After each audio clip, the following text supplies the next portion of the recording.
For centuries, there has been a book removed from the Bible, hidden away by powerful religious authorities, and labeled as dangerous. A book banned because it dared to uncover secrets about the fallen angels and the race of giants, known as the Nephilim beings, that many today dismiss as nothing more than myth.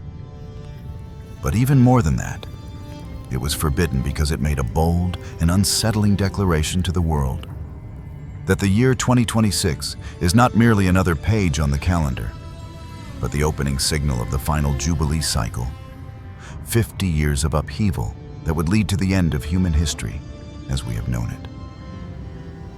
That book is the Book of Jubilees, sometimes called the Little Genesis.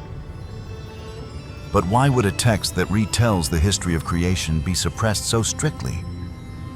Are the geopolitical tensions, the natural disasters, and the quiet sense of unease you feel right now simply coincidences? Or was it all encoded long ago in what some have called the calendar of light, written down centuries before Jesus Christ walked the earth? Tonight, we are not merely turning back the pages of ancient history. We are going to explore 7 of the most startling prophetic themes associated with the year 2026 and the mysterious path that leads toward the milestone of 2076. Now, let the noise of the outside world fade into the distance. Lower the lights, lie down, and allow yourself to relax. Let your mind travel back 2,000 years to the desert of Qumran, where flickering candlelight inside hidden caves illuminated the anxious faces of the Essenes as they hurried to conceal what they believed were final warnings for future generations, perhaps even for us. And now, let us begin today's journey of discovery together with SleepCodex. The origin and rediscovery of the forgotten book. For many centuries, the Book of Jubilees, also known as Lesser Genesis, remained like a faint echo in religious history. It was not an anonymous work that appeared by accident within the stream of ancient literature. According to the tradition of the Essene community, these were revelations spoken by the angel of the presence to Moses on Mount Sinai during the 40 days and 40 nights he remained with God. If the Bible records the 10 Commandments and the covenant given at Sinai, then Jubilees is understood as an extension where time, law, and history are reorganized according to a heavenly order. From the perspective of modern scholarship, most researchers believe the book was composed in the 2nd century before Christ, approximately between 150 and 100 years before the birth of Jesus. Its historical setting is closely connected to the Essenes, a group of priests and ascetic believers who left Jerusalem because they believed the temple had been defiled and the religious leadership had lost its original purity. They withdrew into the desert of Qumran along the shores of the Dead Sea, living in separation, observing strict laws, and waiting for the moment when God would intervene to restore true order. To them, time was not a random flow. Time was divided into Jubilee cycles of 49 years, and every major event in history from Adam, Noah, and Abraham to Moses was arranged within that structure. The content of the Book of Jubilees is essentially a retelling of Genesis and part of Exodus, yet expanded and elaborated in greater detail. First, the book opens with a scene on Mount Sinai. The entire narrative is framed within the 40 days and 40 nights Moses spent with God. There, the angel of the presence recounts to him the complete history of the world from the time of creation. This framing gives the book divine authority. It is not merely a historical account, but a heavenly revelation concerning the order of time itself. The first major axis of the Book of Jubilees is its structure of time, according to the Jubilee system. History is divided into cycles of 49 years, each called a Jubilee. Every major event from Adam, Seth, and Noah to Abraham, Isaac, Jacob, and Moses is carefully placed within specific chronological markers inside each Jubilee. Time does not move freely. It unfolds according to a plan predetermined by God. This marks a significant distinction from the traditional Genesis account. The second major theme emphasizes that divine law existed from the beginning. Jubilees asserts that patriarchs such as Abraham observed the Sabbath, kept the appointed feasts, and followed purity laws long before the law was formally given at Sinai. This presents the law not as something newly introduced, but as an eternal principle already established in heaven before being revealed to humanity. Another important theme concerns the role of angels in human history. The book describes a hierarchy of angels, including those who remained faithful and those who fell. Jubilees expands upon the story of the fallen angels and connects it to the spread of sin before the Great Flood. It also emphasizes that after the flood, corrupt spiritual beings continued to influence humanity, though only within limits permitted by God. Next comes the account of the Great Flood and the covenant with Noah. Jubilees provides greater detail about why God judged the world, highlighting moral corruption and the violation of the created order. After the flood, the covenant with Noah is established within the context of restoring order to the earth. Regulations concerning blood life and human responsibility are presented with particular clarity. The book also devotes many chapters to Abraham and the covenant of lineage. Abraham is portrayed as the first to reject idolatry from his youth. He comes to recognize the Creator by observing the order of the heavens. Jubilees stresses that Israel was chosen not by accident, but through a covenant established beforehand and preserved across generations. One of the most debated elements is the calendar of light, a 364-day solar calendar. The author presents this as the true calendar of heaven. Every festival falls on the same day of the week each year. The use of the lunar calendar is viewed as an error that leads to the violation of sacred times. This became a central reason the book stood in tension with the priestly system in Jerusalem. When a text claims heavenly revelation, yet challenges the system operating in Jerusalem, it immediately becomes a threat. First, the Book of Jubilees openly rejects the lunar calendar used by the priests in the temple. The author argues that reliance on the moon's cycle causes deviation and defiles the holy days. If that claim were accepted, the entire official ritual system would stand under serious question. Second, the book delves deeply into the story of the fallen angels and the consequences of their actions upon humanity. Its detailed descriptions of supernatural beings, the interaction between heaven and mankind, and the origins of corruption before the Great Flood create a theological framework broader than what many later religious leaders chose to emphasize. As the Western Church gradually formed its official biblical canon, texts considered controversial or potentially divisive were often excluded. Because it was viewed as heretical and destabilizing, the Book of Jubilees gradually disappeared from the Western Christian world for nearly 2,000 years. The original Hebrew manuscript was lost. Greek and Latin versions survived only in scattered fragments. Meanwhile, in Ethiopia, the Orthodox Church preserved the complete text in the Ge'ez language under the name Mashafa Kufale. For them, it was not a marginal document, but part of their sacred heritage.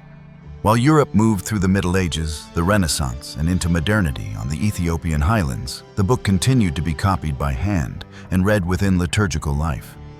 The outside world nearly forgot its existence until the year 1947. A young Bedouin shepherd searching for a lost goat near Qumran threw a stone into a limestone cave. The sound of a clay jar shattering marked the beginning of one of the most significant archaeological discoveries of the 20th century, the Dead Sea Scrolls. Hundreds of ancient manuscripts were uncovered, including some of the oldest known fragments of the Hebrew Scriptures. Among the decayed pieces of parchment, scholars discovered at least 15 copies of the Book of Jubilees in Hebrew. That number demonstrates how central the book once was within the Qumran community. It was not a secondary text, but one of the pillars of their theological foundation. This discovery occurred just before the year 1948, the year the modern state of Israel was re-established. For many who see symbolic meaning in history, the reappearance of a book centered on sacred time and covenant at the very moment the Middle East entered a new era carries profound significance. From an academic standpoint, it was the result of archaeology and historical research. Yet for those who reflect on the connection between ancient texts and the present age, The return of the Book of Jubilees after nearly 2,000 years of silence feels like an ancient clock beginning to tick once more. It reminds humanity that history is not merely a sequence of disconnected events, but may also be understood as cycles in which every generation must confront the question of faithfulness, order, and belief. From a text once labeled dangerous and removed from the Western canon, the Book of Jubilees emerged from the darkness of limestone caves to become a subject of global scholarship. Its journey mirrors the journey of humanity's religious memory itself. There are truths once forgotten, yet when the appointed time arrives, they are found again, calling us to reconsider our origins, our understanding of time, and our place within the long unfolding story of history. But among the decayed fragments of parchment discovered in the caves of Qumran, what shocked scholars most was not the stories about the past, but the way the Essenes viewed the future. And the key to that future was preserved in what they considered their most sacred instrument, their calendar. Why were the Essenes willing to risk their very lives to be labeled heretics, simply to protect a distinct system of reckoning, days and seasons? To understand the tolling bell of the year 2026, we must first decode the quiet yet fierce conflict that unfolded thousands of years ago. How did the solar calendar in the Book of Jubilees differ from the traditional lunar calendar of the Jewish people? First, it is important to understand that the traditional Jewish calendar is a lunisolar calendar. This means it is based on the cycle of the moon to calculate months yet adjusted according to the sun, to keep the seasons fixed. A month begins with the appearance of the new moon and lasts approximately 29 or 30 days. 12 such months form a year of about 354 days, because this is roughly 11 days shorter than the solar year. An additional leap month must be added every few years to ensure that Passover always falls in the spring. This system is flexible, but it is not fixed in terms of the day of the week. For example, Passover can fall on different days of the week depending on the year. By contrast, the calendar of the Book of Jubilees and the Qumran community is a fixed solar calendar of 364 days. The year is divided into 4 seasons, each exactly 91 days. Each season consists of 3 months, with 2 months of 30 days and 1 month of 31 days. Altogether, the year always totals 364 days, equal to precisely 52 complete weeks. This means that every festival always falls on the same day of the week each year. There is no leap month. There are no unexpected shifts. Everything operates according to a fixed and orderly structure. Every festival, every Sabbath falls on the same day of the week, year after year, century after century. More importantly, this was not presented as a human calendar. The author calls it the heavenly calendar, numbers inscribed upon the tablets of heaven from the very foundation of the universe. And according to chapter 6 of the Book of Jubilees, the use of the lunar calendar is strongly condemned. Let us now take a closer look at what that chapter actually says. Noah's sacrifice, God's covenant with him, instructions to Moses about eating of blood, the Feast of Weeks, and division of the year. On the new moon of the 3rd month, Noah went forth from the ark and built an altar on that mountain. He made atonement for the earth, taking a kid and making atonement by its blood. For all the guilt of the earth, for everything on it had been destroyed except those in the ark with him. He placed the fat of the sacrifice on the altar, and also an ox, a goat, a sheep, kid salt, a turtle dove, and the young of a dove. He offered them as a burnt sacrifice upon the altar, pouring oil, sprinkling wine, and scattering frankincense over all, so that a pleasing fragrance rose before the Lord. The Lord smelled the sweet savor and made a covenant with Noah that never again would there be a flood to destroy the earth. All the days of the earth, seed time and harvest, would not cease.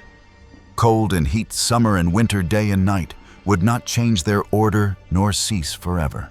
And God said, "Increase and multiply upon the earth, and be a blessing upon it. The fear and dread of you I will place upon everything on the earth and in the sea.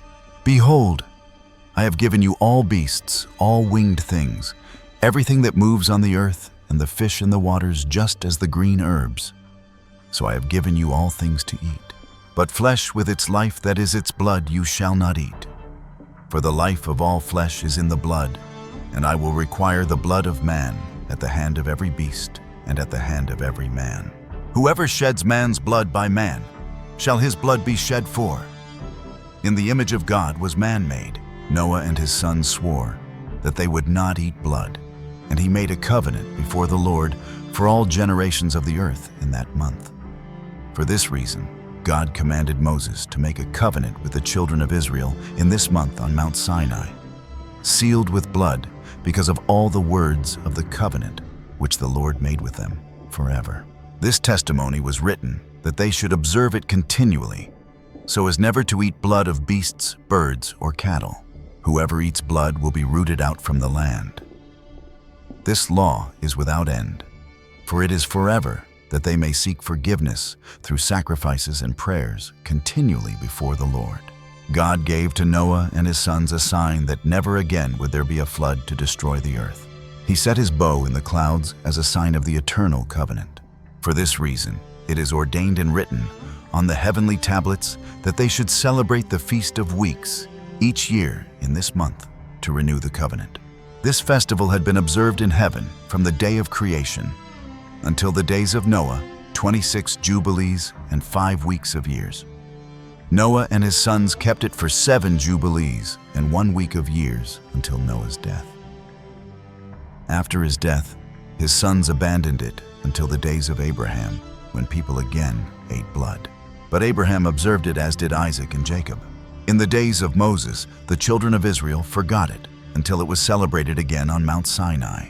The Lord commanded that the children of Israel should keep this festival in all their generations 1 day in the year in this month. For it is both the Feast of Weeks and the Feast of First Fruits, a double festival as written in the book of the first law.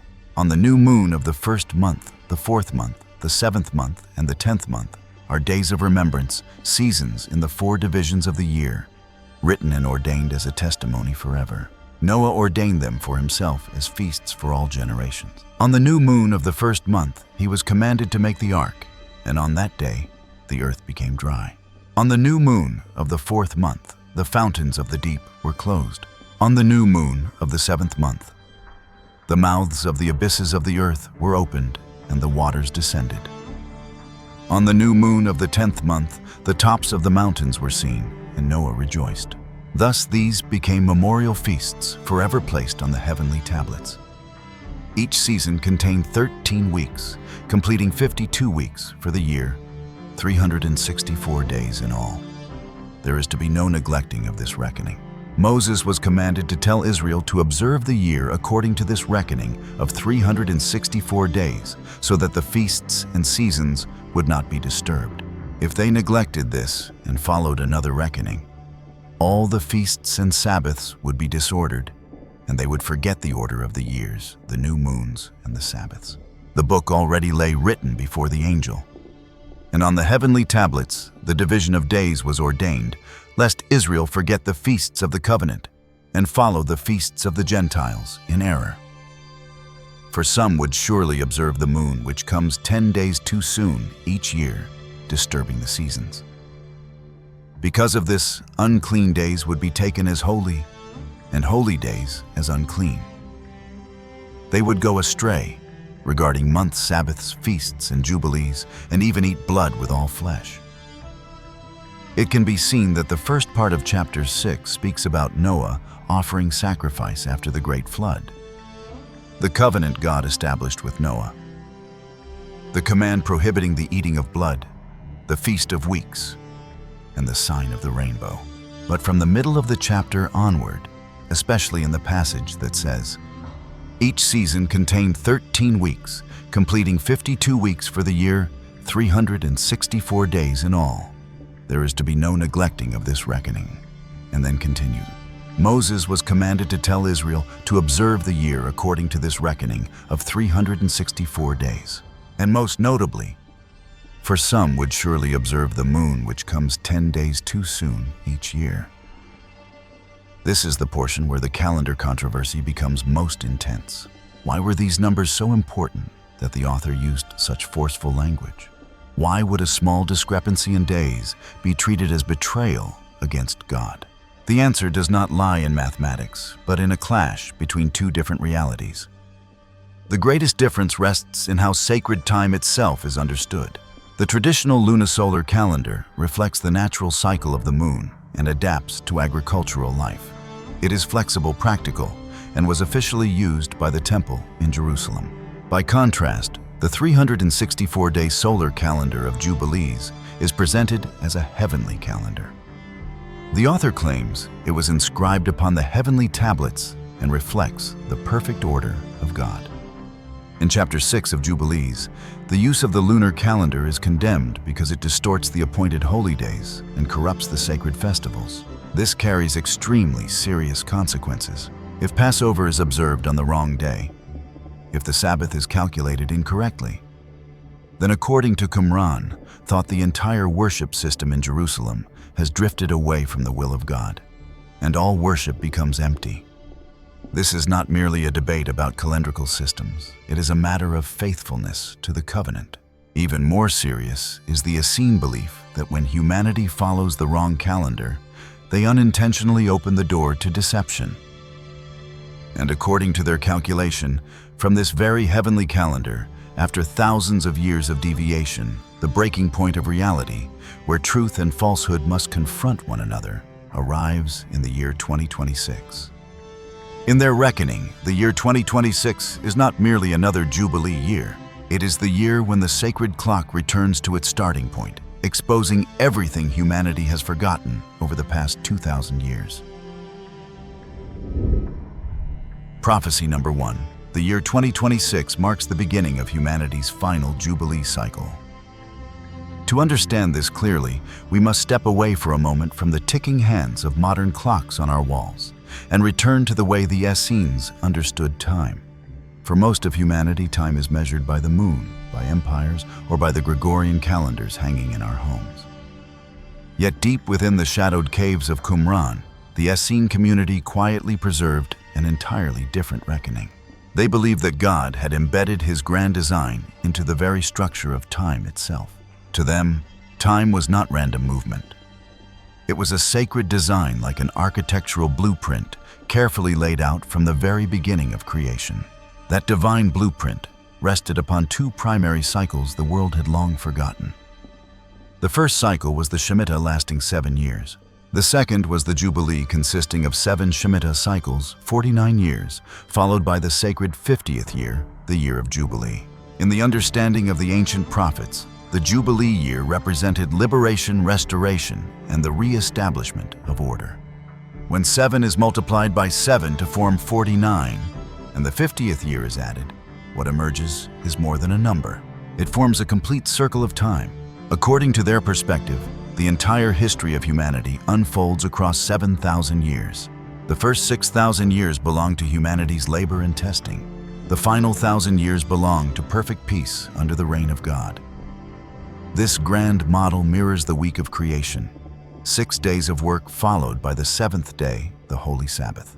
But how do we know where we stand within that sacred week?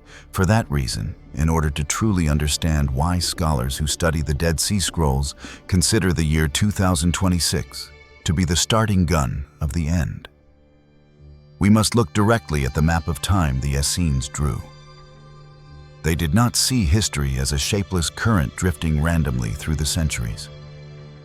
On the contrary, they understood history as a precise reflection of the creation week in the Book of Genesis, decoded through a hidden key found in Psalm 90, verse 4, and 2 Peter chapter 3, verse 8.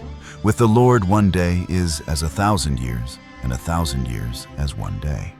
When that key turns, the veil covering both past and future begins to lift, revealing 4 great eras established from the beginning. First come the first 2 days, the age of chaos, stretching from year 0 to year 2000, corresponding to the first and second days of creation, covering the period from Adam to Abraham. These 2,000 years represent humanity's most painful lesson. Life separated from God's law leads to corruption and destruction. This era witnessed the fall of mankind, the violence of Cain's line, the descent of the fallen watchers, the rise of the Nephilim, the judgment of the great flood, and the pride embodied in the Tower of Babel. It was an age of darkness, where chaos searched desperately for order, but had not yet encountered covenant light. When the cry of that chaos reached heaven, a new chapter turned, and law began to be engraved into history. Next came the third and fourth days, the age of Torah, from year 2000 to year 4000, corresponding to the third and fourth days of creation, extending from Abraham to Jesus Christ. During this period, God established his covenant and delivered the law. It was the era of the patriarchs of Moses, of David, and of the prophets. God set apart a nation, Israel, to serve as a light to the world. Yet this age revealed a profound truth. Even with the law clearly in hand, humanity remained unable to save itself from sin. And so, the age of Torah reached its climax in the most decisive event in history, the sacrifice of the Messiah. From the summit of that sacrifice, humanity entered a long season marked by grace and opportunity, before the final rays of the sixth day began to lean toward the horizon. Then came the fifth and sixth days, the age of grace from year 4000 to year 6000, corresponding to the fifth and sixth days of creation, extending from Jesus Christ to the present day. This is known as the age of the church, the era in which the gospel has been proclaimed to every nation. During this time, the door of salvation has stood open to all humanity. Yet according to the calculations preserved in the scrolls, we are now living in the closing moments of the sixth day. Just as Friday afternoon brings hurried preparation before the Sabbath begins, the modern world appears to be moving through unprecedented upheaval in preparation for a great transition. And it is here that we arrive at the milestone of 2025 to 2026, described symbolically as the cosmic New Year's Eve. According to the Jubilee system, the 50-year cycle recognized by the Essenes, the year 2025 marks the completion of the current cycle, functioning as a threshold year. Immediately afterward, the year 2026 represents more than the turning of a calendar page. It marks the beginning of the Final Jubilee Cycle within the 6,000-year history of humanity. This cycle spans exactly 50 years, from 2026 to 2075, and is described as the countdown years. It is essential to understand that this is not portrayed as a peaceful journey. The doorway to these 50 years carries waves of destiny. So what awaits? Within the Final Jubilee Cycle from 2026 to 2075. Within this framework, it is not envisioned as 50 years of tranquility, but as a period of birth pains in which escalating upheavals give rise to a new age. The events witnessed in the years 2024 and 2025 wars, rumors of war's disease and expanding technological control are seen as the beginning.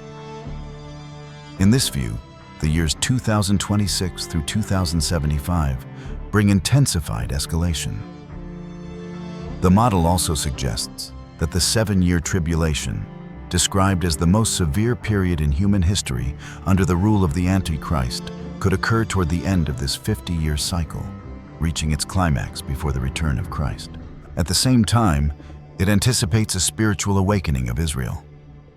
After national restoration in 1948, the nation experiences spiritual renewal and recognition of the Messiah amid the trials of the final era. And then, after the fiercest storms, a radiant dawn appears, and time returns to its original stillness.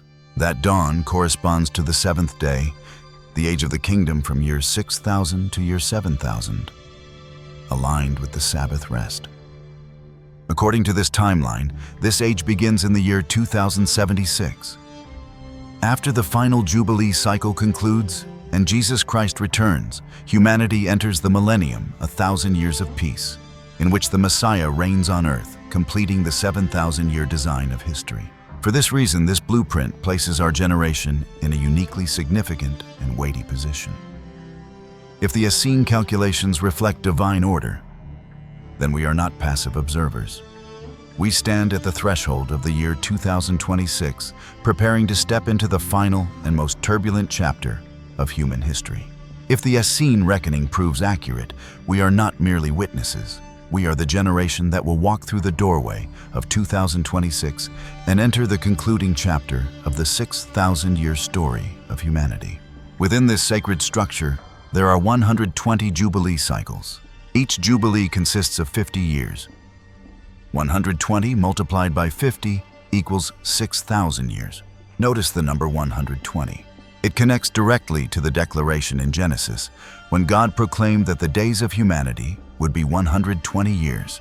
For the ascetics at Qumran, this number symbolized more than the lifespan of an individual. It represented the lifespan of an entire age. And here is where the revelation unfolds. According to their calculation, the year 2026 marks the beginning of the 120th Jubilee. This carries profound weight. Humanity enters the final Jubilee cycle within the first 6,000 years of history. This is why they regarded this year as deeply sacred. In the worldview of the Book of Jubilees, time does not drift aimlessly. It advances toward completion. When this final cycle begins, the sacred clock moves into the last phase of the 6,000-year journey. It is the moment when the order of heaven and the order of earth align once more with their original rhythm. The Essenes believe that when humanity departs from the sacred 364-day calendar, the deviation does not disappear. It accumulates across generations like a vast debt of time. When that accumulation reaches its fullness, God acts to restore time to its proper course. Such divine action brings sweeping transformation, because every restoration of order reshapes reality itself. For this reason, the year 2026 is seen as the intersection of two timelines. One timeline is the sacred calendar they believed was inscribed upon the heavenly tablets. The other is the modern flow of history humanity now inhabits. When these two rhythms converge, the world enters its greatest transitional period.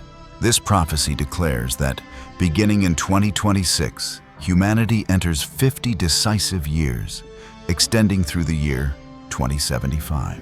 This period is understood as a comprehensive purification and realignment.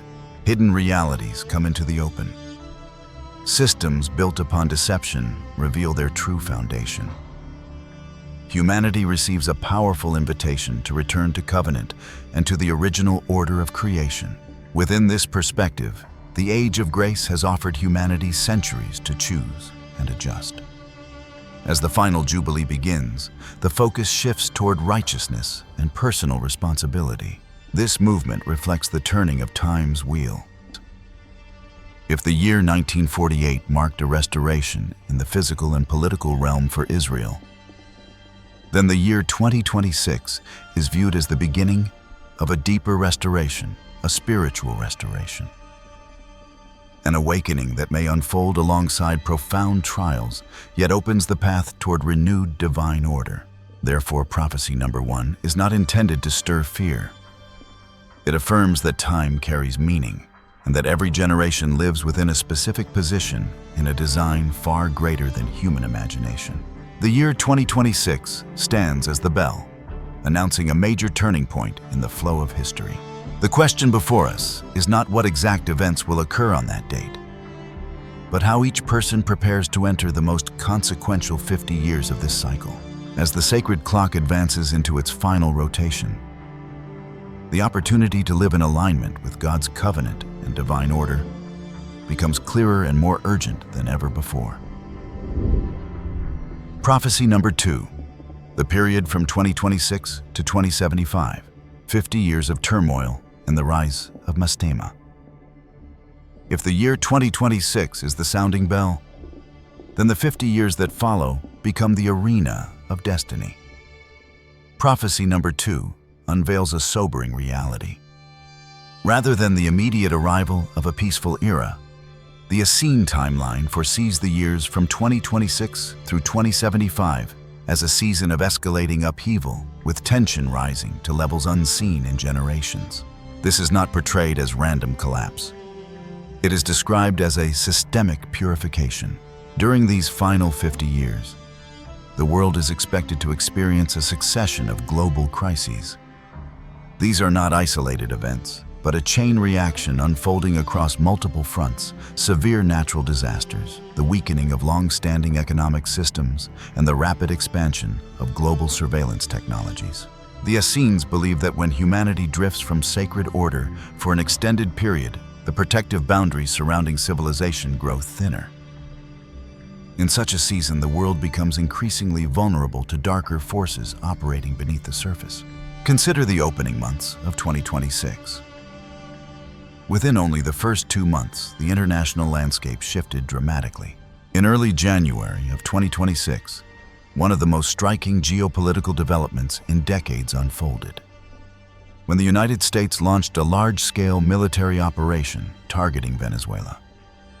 On January 3rd, American forces conducted airstrikes and special operations that resulted in the capture of former Venezuelan President Nicolás Maduro and his wife, who were transported out of the country to face charges in the United States.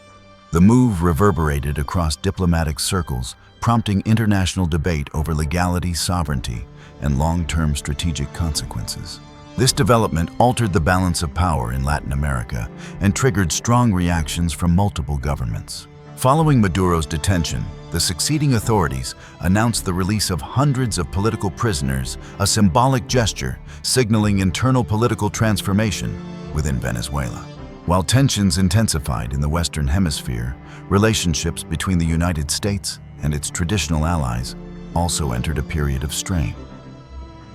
European leaders gathered at the Munich Security Conference with heightened caution, discussing the direction of American foreign policy amid actions that unsettled established alliance structures. Within the United States itself, signs of economic and political strain became increasingly visible. Political volatility and concerns over the long-term strength of the dollar contributed to historic surges in gold prices. Gold broke through record levels, surpassing $3,000 per ounce, as investors sought stability amid uncertainty. In this climate, gold shifted from a standard investment vehicle to a perceived refuge during moments of diminished confidence in traditional financial systems. At the same time, governments accelerated negotiations surrounding global minimum tax frameworks and the rollout of central bank digital currencies, presented as tools for economic stabilization. These initiatives expanded the digital infrastructure capable of monitoring financial transactions at unprecedented levels. For those studying prophetic traditions, the rapid growth of financial oversight echoed long-standing warnings about systems of economic control emerging in times of instability.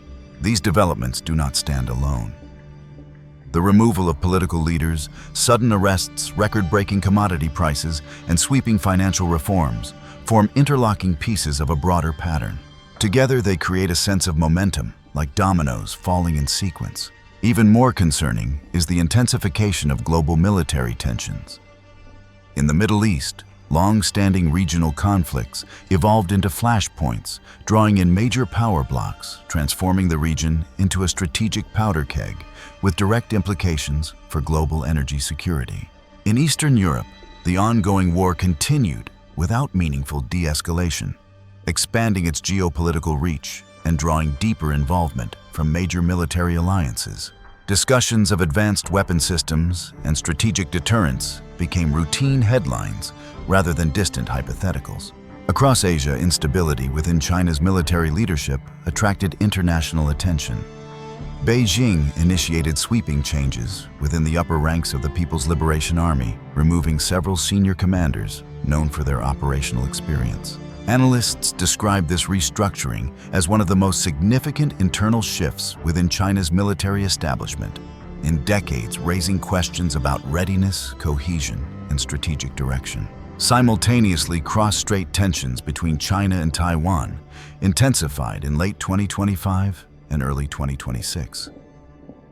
Large-scale military exercises conducted by Beijing around the island demonstrated force and deterrence against perceived separatism and external interference. Daily joint combat readiness patrols, missile launches, and the deployment of aircraft and naval vessels near Taiwan elevated regional anxiety. Taiwan maintained heightened alert status while strengthening defensive measures and calling for dialogue. Before that anxiety could settle, another flashpoint emerged. Joint military exercises conducted by the Philippines and the United States near the disputed Scarborough Shoal in the South China Sea further heightened friction between Washington and Beijing. Large-scale drills, the repositioning of military assets, and disruptions in global supply chains signaled a world increasingly divided into opposing spheres. These patterns reveal a global order under strain. Expanding military alliances, intensifying strategic rivalry, and the fragmentation of economic networks suggest a realignment underway. In prophetic language, such a period resembles what the Essenes described as a refining fire, a comprehensive sifting of nations and systems. Within this framework, the rise of conflict combined with dramatic political upheaval appears to signal the thinning of the protective barriers associated with the previous era. The convergence of military, financial, technological, and political pressures paints a portrait of a world entering a decisive transitional period, precisely the kind of environment envisioned in prophecy number 2.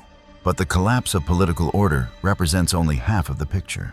The Essenes believed that when the human conscience grows dark and chaotic, the earth itself responds with its most violent tremors.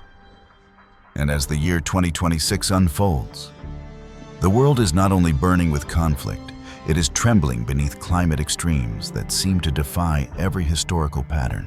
At the very beginning of 2026, a devastating fire broke out during New Year's Eve celebrations at a bar in Switzerland, leaving more than 155 people dead or injured.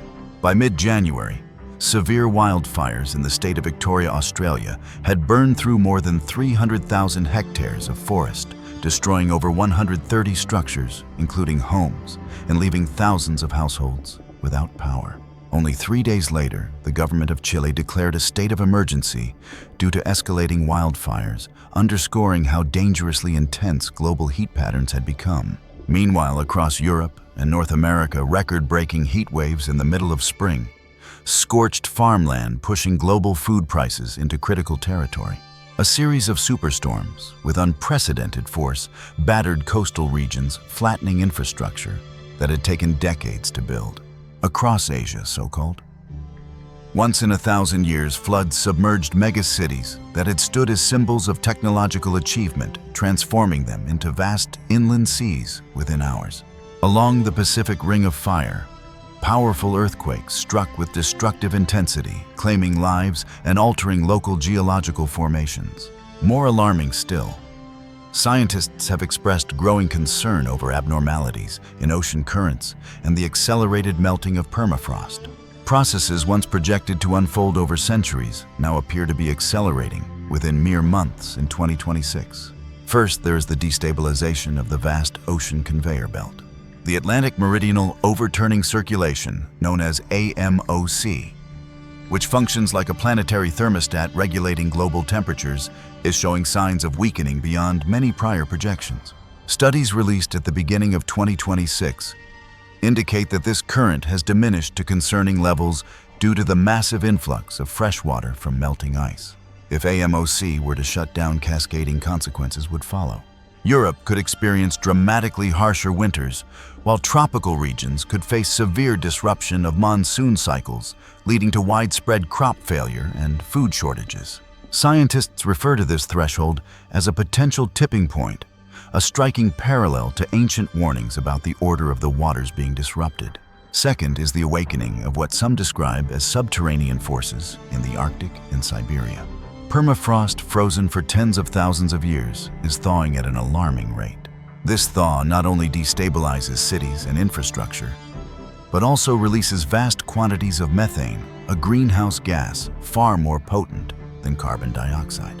While ancient communities lacked modern chemical terminology, they warned of toxic vapors rising from the depths when the Earth entered a cycle of purification. The release of these gases creates a feedback loop. Melting ice raises temperatures, and rising temperatures accelerate further melting. The instability of ocean currents and permafrost represents tangible evidence that the planet's rhythm is shifting. It resembles a clock counting down as natural safeguards that once buffered humanity begin to weaken in alignment with what the Essenes described as a 50-year period of upheaval. These phenomena no longer unfold across centuries. They appear to intensify within months, echoing passages in the Book of Jubilees that speak of the earth growing weary and nature rising in unrest when humanity abandons sacred order. The fury of the climate in 2026 reflects more than environmental change. It signals a profound strain within the fabric of reality itself, as if water and fire are reshaping the world in preparation for a new alignment. When cities lose power, freshwater supplies diminish, and the atmosphere becomes unstable, humanity confronts a sobering realization: advanced weapons and soaring market indices offer little protection against the forces of creation.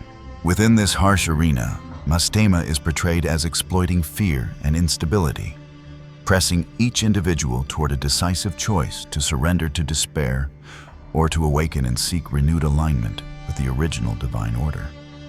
But amid the rubble of collapsing cities and the screams carried on the winds of disaster, there is a truth more chilling than death itself. All the chaos you are witnessing, from blood-red skies to continents trembling beneath their own weight, is not spontaneous. It is a drama orchestrated with ruthless precision by an ancient intelligence, one that has stood behind the curtain of history for ages. The one the Book of Jubilees names with unsettling clarity: Prince Mastema. Who is Mastema? Set aside the simplified concepts of evil you may have grown up with. While the modern world speaks of Satan as a general adversary, the Qumran scrolls reveal a figure with a far more defined and structured role within the physical order of history. Mastema in Hebrew is not merely a name. It means hatred or hostility, the adversary, in the sense of one who opposes and prosecutes. He is not portrayed as a prisoner locked away in some distant abyss, nor is he depicted as a rogue force operating beyond divine authority.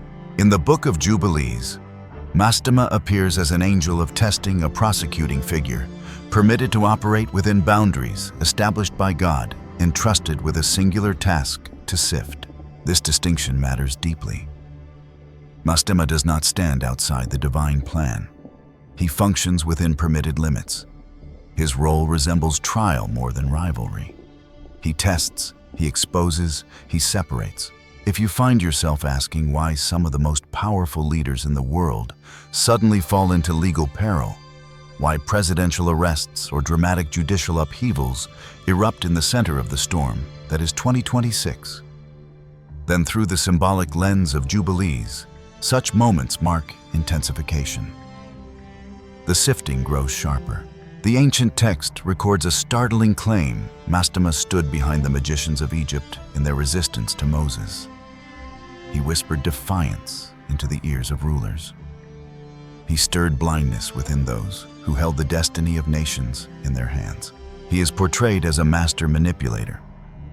He does not forge war with weapons alone. He ignites Mastema extreme, irreconcilable hatred between nations, ethnicities, and individuals.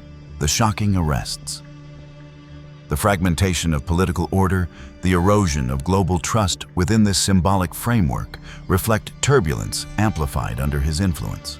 He requires humanity, disoriented, exhausted, trembling, before the world steps fully into what the Essene timetable describes as the most intense 50-year purification. And here lies the most haunting detail: an unexpected turn within the narrative of 2026 that few dare to confront openly. The Book of Jubilees recounts that after the flood, when the spirits of the Nephilim roamed and corrupted humanity, Noah pleaded with God to bind them. At that moment, Mastema stepped forward and made a cold request: "Lord, leave to me 1/10 of them, that I may execute my will upon the sons of men." And the request was granted. 9/10 were restrained. 1/10 remained to fulfill the role of testing. The key is not the number, but the principle. Testing accompanies history. Trial remains woven into the human story as 2026 unfolds. When, according to Essene symbolism, the 120th Jubilee Cycle begins, the process of sifting reaches a heightened phase. That 1/10, interpreted through a modern lens, need not appear as visible supernatural beings. It may manifest through systems that manipulate information, through algorithms that amplify fear, through surveillance structures that erode trust between neighbors. Mastema does not need monstrous form. The presence of testing can surface subtly within artificial intelligence, shaping the narratives you consume within global systems, quietly scanning faces within the tightening anxiety you feel each morning upon waking. In this interpretation, Mastema exploits both technological advancement and human despair to construct what could be called an order of hatred, a climate in which people cease to see one another as fellow image bearers and instead reduce each other to threats, statistics, or enemies. One critical point must remain clear. Mastema does not attack head-on. He delights in watching humanity damage itself. He amplifies political division. He magnifies deception. He leverages disaster to provoke panic and instability. He exploits fear until individuals surrender discernment. His ultimate aim during the period from 2026 to 2075 within this narrative structure is to press the world toward desperation so intense that humanity pleads for a new order regardless of its source or cost. The disasters you see broadcast across screens, cities consumed by fire, governments destabilized, become instruments of sifting within this worldview. The will of humanity bends under sustained pressure, revealing who stands firm and who yields to fear. 2026 marks the opening act in this symbolic drama. Mastema, in this framework, no longer remains hidden. His influence appears through the most unsettling upheavals shaping the present age. And so the question tonight is not whether Mastema exists in a literal or symbolic sense. The deeper question is this: within this unfolding drama of upheaval, where do you stand? A passive observer, a participant in the amplification of hatred, or one who recognizes that sifting and purification walk hand in hand, and that within every testing lies the opportunity to realign with the original divine order. Let's take a closer look at how Mastema appears in the text and how his presence unfolds in ways that are deeply unsettling. Noah's sons led astray by evil spirits. Noah's prayer. Mastema, death of Noah. In the third week of this Jubilee, the unclean demons began to lead astray the children of the sons of Noah to make them err and to destroy them. The sons of Noah came to their father and told him of the demons that were leading astray, blinding and slaying their children. And Noah prayed before the Lord, his God, saying, God of the spirits of all flesh, who hast shown mercy unto me, and hast saved me and my sons from the waters of the flood, and hast not caused me to perish, as thou didst the sons of perdition. For thy grace hath been great towards me, and great hath been thy mercy to my soul. Let thy grace be lifted up upon my sons, and let not wicked spirits rule over them, lest they should destroy them from the earth. But do thou bless me and my sons, that we may increase and multiply and replenish the earth. And thou knowest how thy watchers, the fathers of these spirits, acted in my day. As for these spirits which are living, imprison them, and hold them fast in the place of condemnation. And let them not bring destruction on the sons of thy servant my God. For these are malignant and created in order to destroy. Let them not rule over the spirits of the living, for thou alone canst exercise dominion over them. Let them not have power over the sons of the righteous from henceforth and forevermore. And the Lord our God commanded us to bind them all. But the chief of the spirits, Mastema, came and said, Lord Creator, let some of them remain before me, and let them hearken to my voice, and do all that I shall say unto them. For if some of them are not left to me, I shall not be able to execute the power of my will on the sons of men. For these are for corruption and for leading astray before my judgment, for great is the wickedness of the sons of men. And the Lord said, Let a 10th part of them remain before him, and let 9 parts descend into the place of condemnation. And one of us was commanded to teach Noah all their medicines, for the Lord knew that men would not walk in uprightness, nor strive in righteousness. We did according to his words all the malignant evil ones. We bound in the place of condemnation, and a 10th part of them we left to be subject before Satan on the earth. And we explained to Noah all the medicines for their diseases, together with their seductions, that he might heal them with herbs of the earth. Noah wrote down all these things in a book as we instructed him concerning every kind of medicine. Thus the evil spirits were restrained from hurting the sons of Noah. He gave all that he had written to Shem, his eldest son, for he loved him exceedingly above all his sons. And Noah slept with his fathers and was buried on Mount Lubar in the land of Ararat. He lived 950 years in all 19 Jubilees, 2 weeks and 5 years. In his life on earth, he excelled the children of men save Enoch, because of his righteousness, for in it he was perfect. But Enoch's office was ordained as a testimony to the generations of the world, that he should recount all the deeds of each generation until the day of judgment. The Tower of Babel and the confusion of tongues. In the 33rd Jubilee, in the first year of the second week, Peleg took to himself a wife whose name was Lomna, the daughter of Sinnar. She bore him a son in the 4th year of this week. And he called his name Ru, for he said, "Behold, the children of men have become evil through the wicked purpose of building for themselves a city and a tower in the land of Shinar. For they departed from the land of Ararat eastward to Shinar.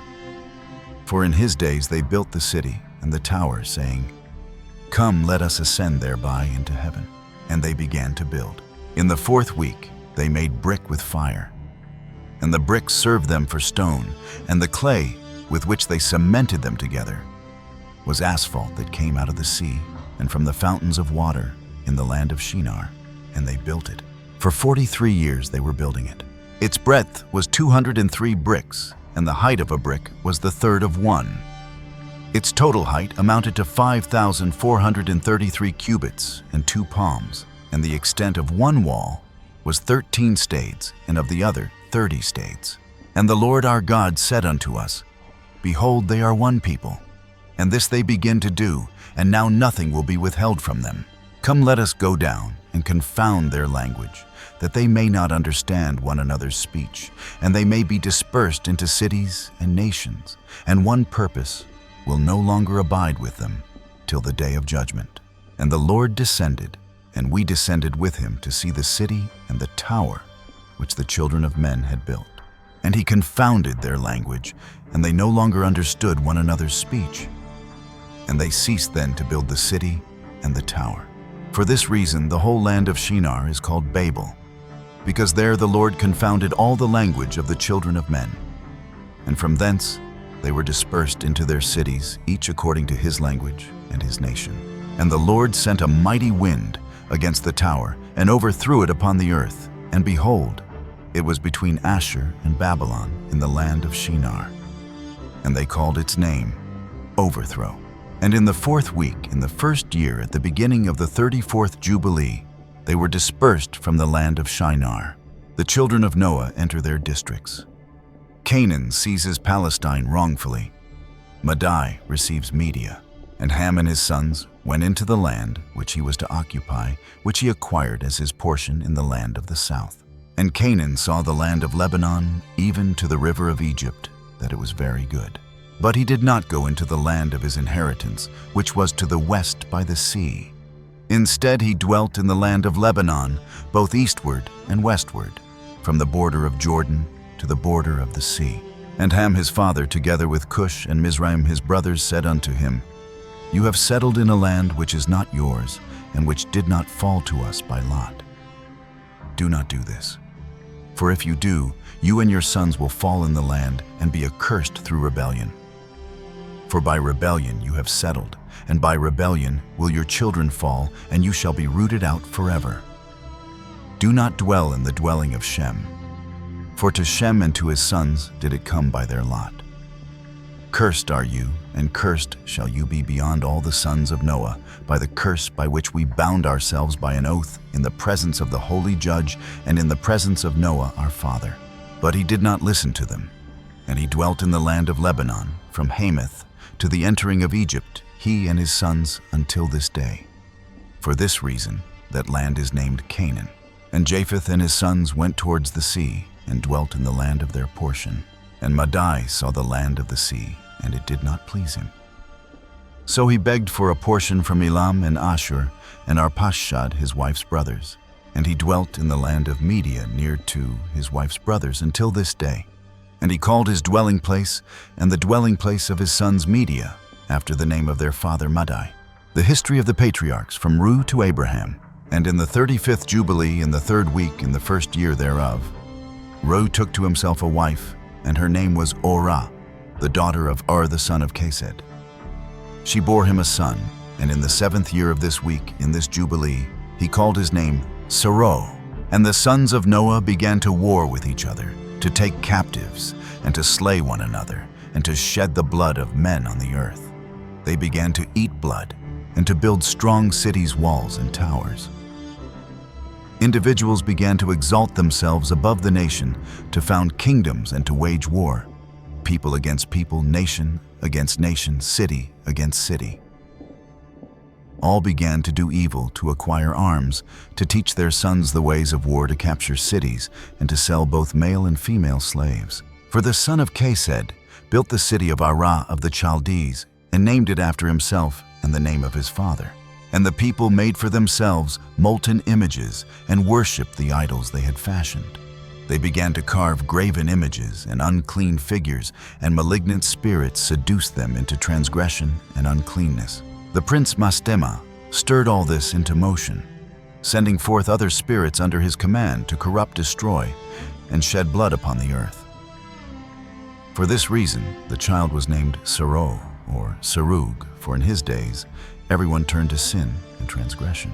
Sarah grew up and lived in Ur of the Chaldees, near the house of his wife's mother. He too worshipped idols, and in the 36th Jubilee, in the 5th week, in the 1st year thereof, he took to himself a wife named Melka, the daughter of Kaber, who was the daughter of his father's brother. She bore him a son named Nahor in the 1st year of that week. Nahor grew up in Ur of the Chaldees, where his father taught him the lore of the Chaldees' divination and augury by the signs of heaven. In the 37th Jubilee, in the 6th week, in the 1st year thereof, Nahor took a wife named Ajaska, the daughter of Nestag of the Chaldees. And in the 7th year of that week, she bore him Terah. But Mastema continued his work. He sent ravens and birds to devour the seed that was sown in the land, to rob men of their labors. Before the farmers could plow in the seed, the birds plucked it from the ground. For this reason, the boy was called Terah, for the ravens and birds reduced the people to destitution and devoured their seed. The years grew barren, for the birds consumed the fruit of the trees, and only with great effort could the people save a little of the earth's produce in those days. And in the 39th Jubilee, in the 2nd week, in the 1st year thereof, Terah took a wife named Edna, the daughter of Abram, who was the daughter of his father's sister.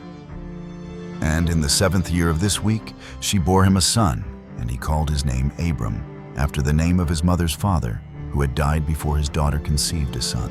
Abram's knowledge of God and wonderful deeds. And the child began to perceive the errors of the earth, for all men went astray after graven images and uncleanness. His father taught him writing, and when he was 2 weeks of years old, he separated himself from his father, that he might not worship idols with him. And Abram began to pray to the Creator of all things, asking that he might save him from the errors of the children of men, and that his portion should not fall into uncleanness and vileness. When the season came for the sowing of seed upon the land, all went out together to protect their seed against the ravens, and Abram went out with them. He was a lad of 14 years. Then a cloud of ravens came to devour the seed. But Abram ran forward before they could settle on the ground. He cried out to them, saying, "Descend not. Return to the place whence you came." And they turned back. That day he drove away clouds of ravens 70 times, and throughout all the land where Abram was not one raven settled. All who were with him throughout the land saw him cry out. And all the ravens turned back, and his name became great in all the land of the Chaldees. That year many who wished to sow came to him, and Abram went with them until the season of sowing ended. They sowed their land, and that year they brought home abundant grain and ate and were satisfied. And in the 1st year of the 5th week, Abram taught the craftsmen who made implements for oxen. He instructed the workers in wood to make a vessel fixed above the plow, into which the seed was placed. From there the seed would fall upon the share of the plow and be hidden in the earth, so that they no longer feared the ravens. And after this manner they fashioned vessels above all the plows, and they sowed and tilled the land, as Abram had commanded them. And they feared the birds no more. Abram seeks to convert Terah from idolatry. Abram burns the idols, death of Haran. And it came to pass in the 6th week, in the 7th year thereof, that Abram said to Terah, his father, and Terah answered, Behold, here am I, my son. Then Abram said, What help or profit have we from those idols which you worship, and before which you bow yourself, for there is no spirit in them? They are lifeless forms, a deception of the heart. Worship them not. Worship the God of heaven, who causes the rain and the dew to descend upon the earth, who does all things upon the earth, who created everything by his word, and from whose face all life comes. Why do you worship things that have no spirit in them? They are the work of men's hands. You carry them upon your shoulders, yet they give you no help. They are a shame to those who make them, a delusion to those who worship them. Worship them not. And Terah said unto him, I also know it, my son. But what shall I do with the people who compel me to serve before them? If I tell them the truth, they will slay me, for their soul clings to these idols to worship and honor them. Keep silent, my son, lest they kill you also.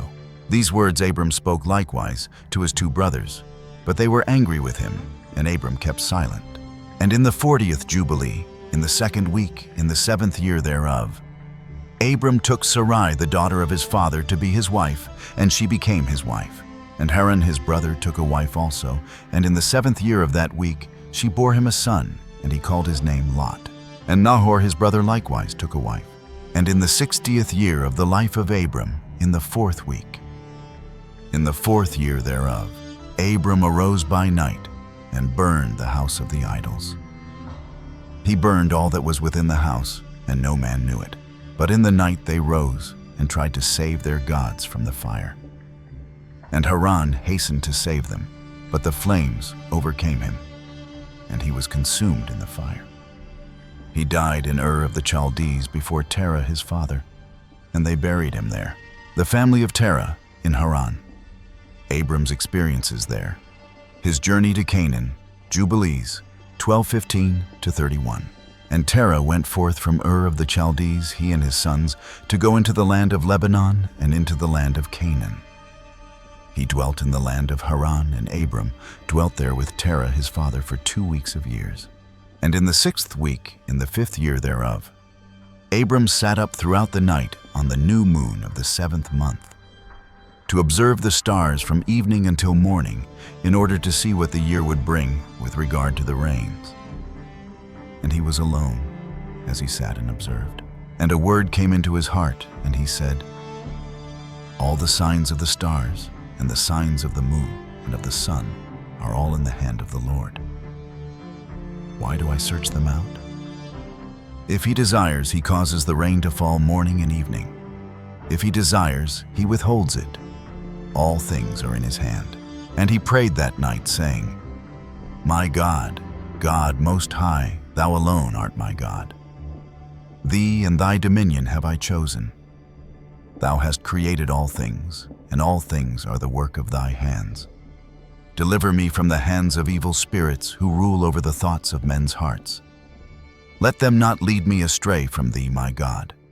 Establish me and my seed forever, that we may not go astray from henceforth and forevermore. And he said, Shall I return unto Ur of the Chaldees, who seek my face, that I may return to them? Or am I to remain here in this place? Prosper, O Lord, the right path before thy son and Behar thy servant, that I may fulfill it, and not walk in the deceitfulness of my heart, O my God. And when he had made an end of speaking and praying, behold, the word of the Lord was sent to him through me, saying, Get thee up from thy country, and from thy kindred, and from the house of thy father, unto a land which I shall show thee. I shall make of thee a great and numerous nation. I shall bless thee. I shall make thy name great. Thou wilt be blessed in the earth. In thee shall all families of the earth be blessed. I shall bless them that bless thee, and curse them that curse thee.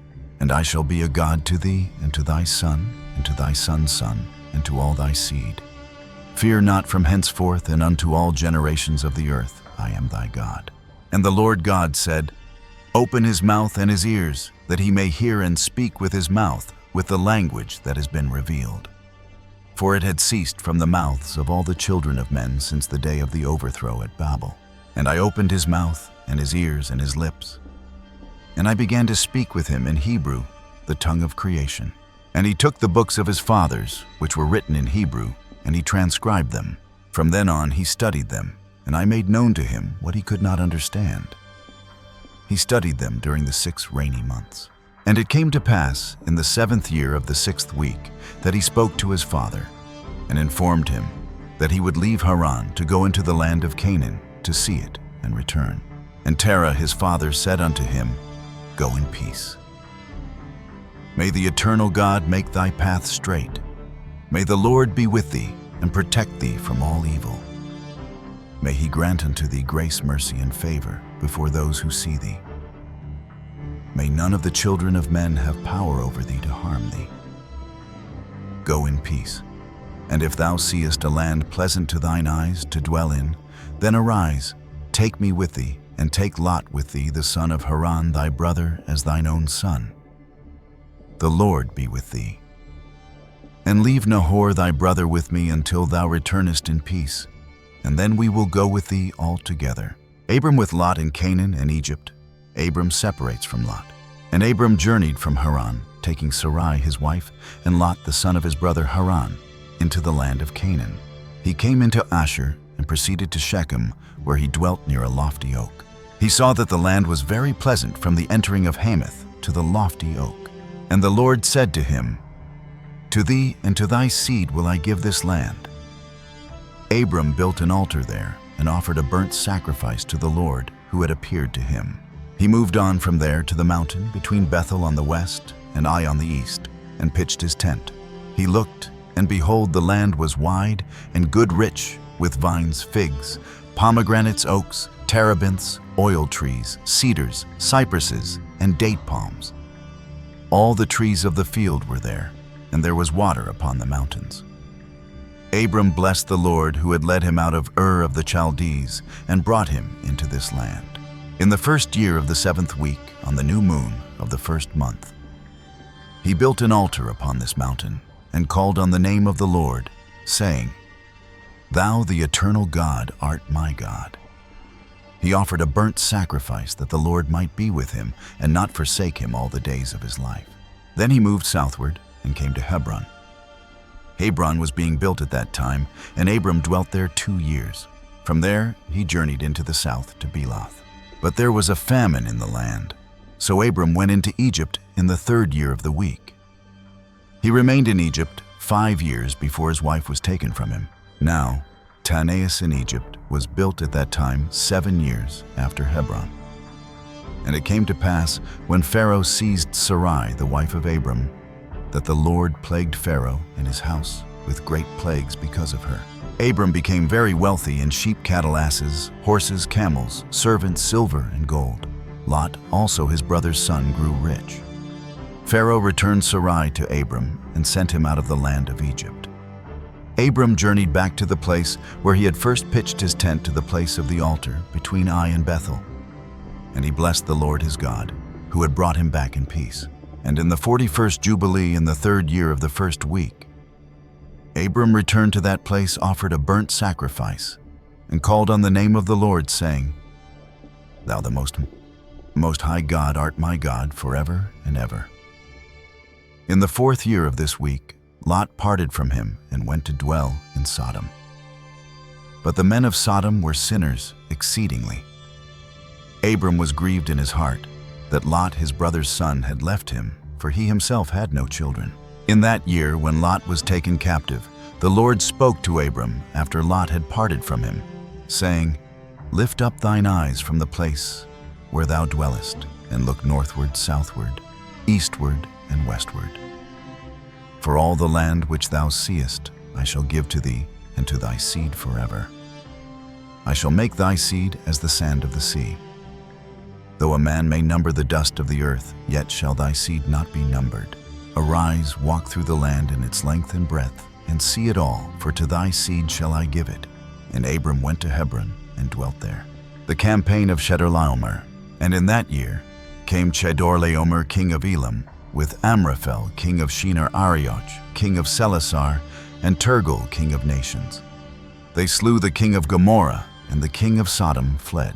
Many fell by wounds in the vale of Siddim by the Salt Sea. They took captive Sodom, Admah, and Zeboim. And they also took Lot, the son of Abram's brother, with all his possessions, and carried them away to Dan. One who had escaped came and told Abram that his brother's son had been taken captive. Then Abram armed his household servants and went after them.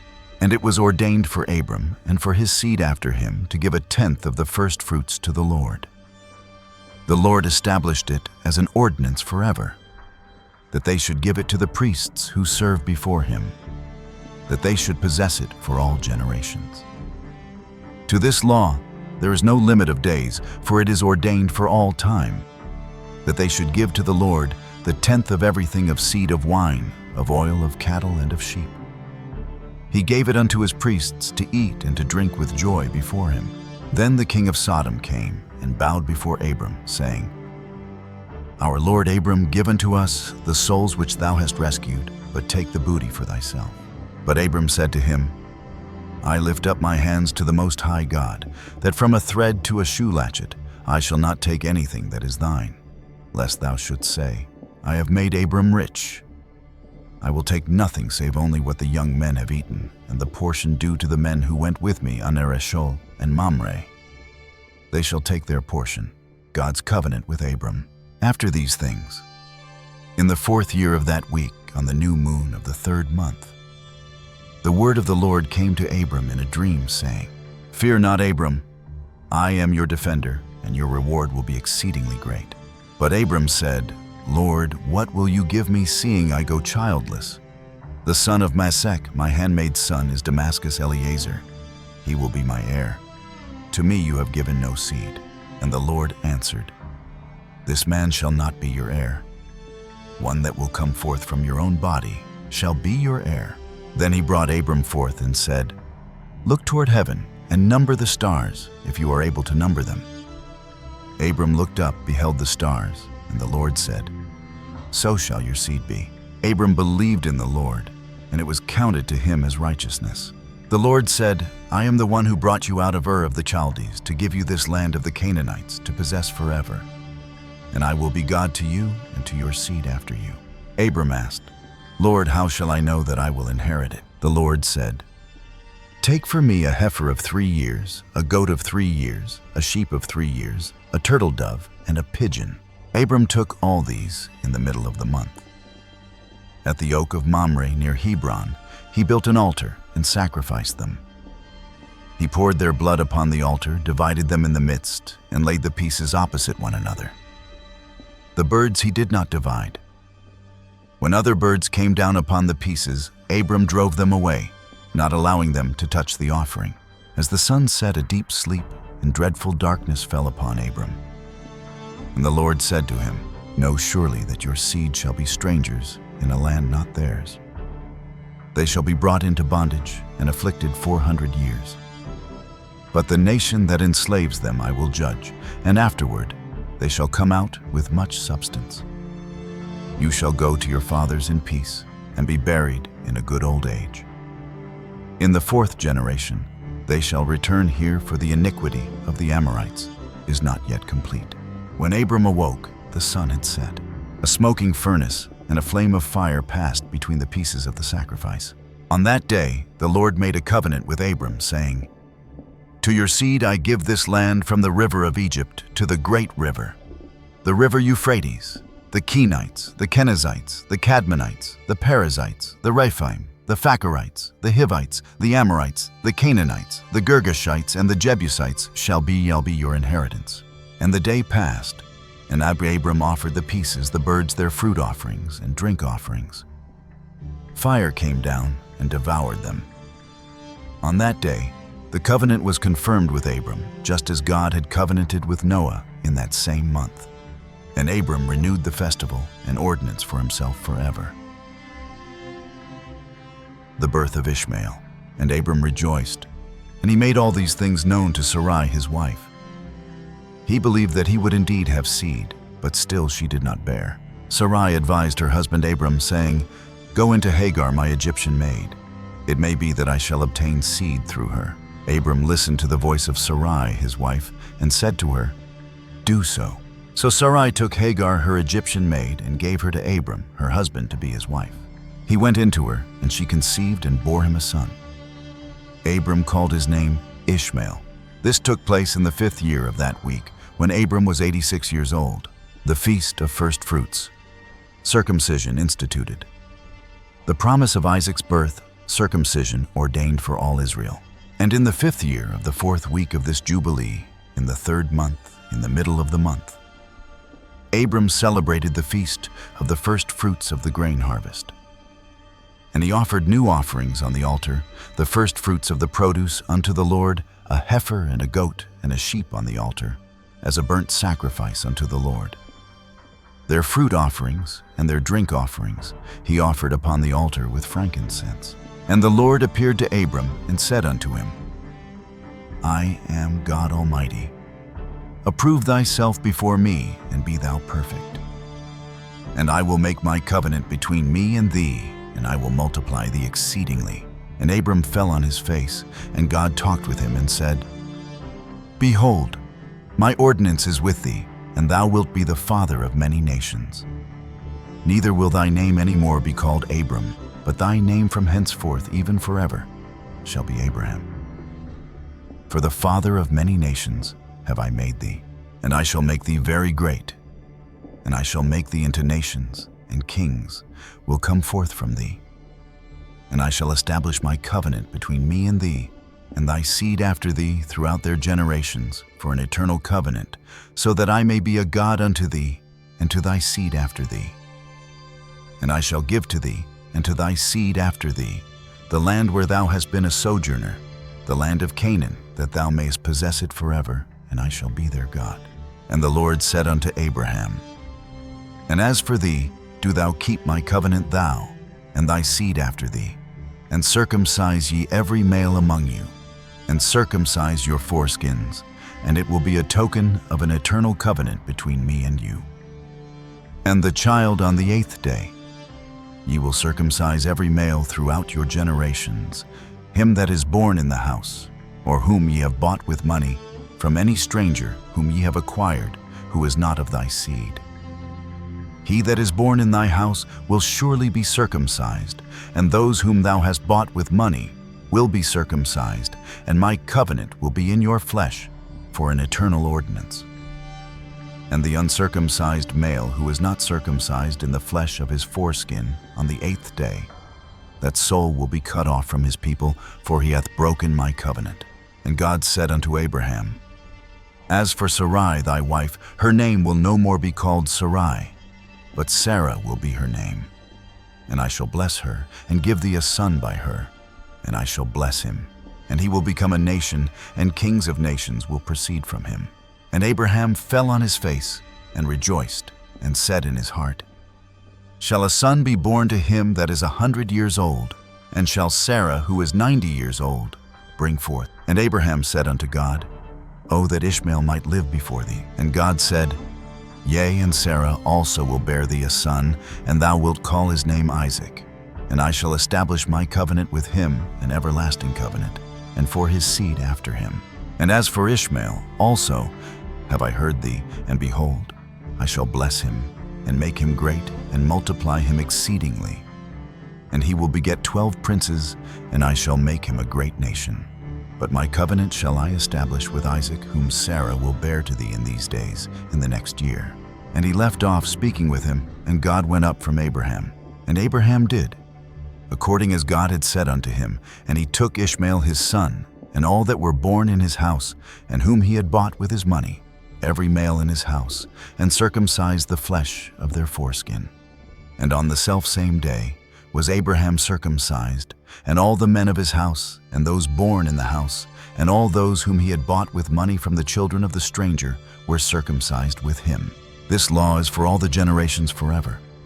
And there is no circumcision of the days, and no omission of one day out of the 8 days. For it is an eternal ordinance ordained and written on the heavenly tables. And every one that is born the flesh, of whose foreskin is not circumcised on the 8th day, belongeth not to the children of the covenant which the Lord made with Abraham, but to the children of destruction.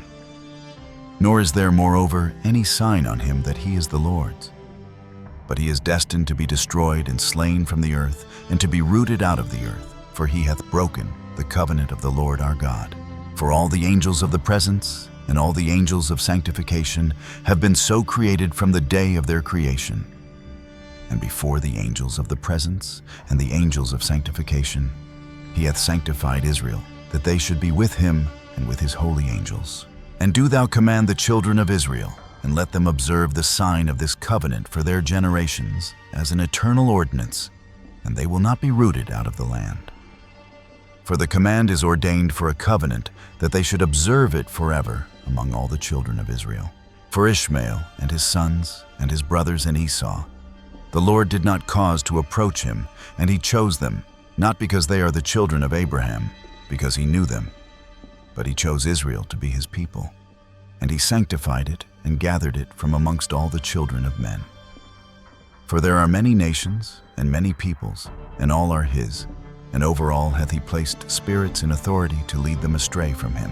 But over Israel he did not appoint any angel or spirit, for he alone is their ruler, and he will preserve them and require them at the hand of his angels and his spirits, and at the hand of all his powers, in order that he may preserve them and bless them, and that they may be his, and he may be theirs from henceforth forever. And now I announce unto thee that the children of Israel will not keep true to this ordinance, and they will not circumcise their sons according to all this law.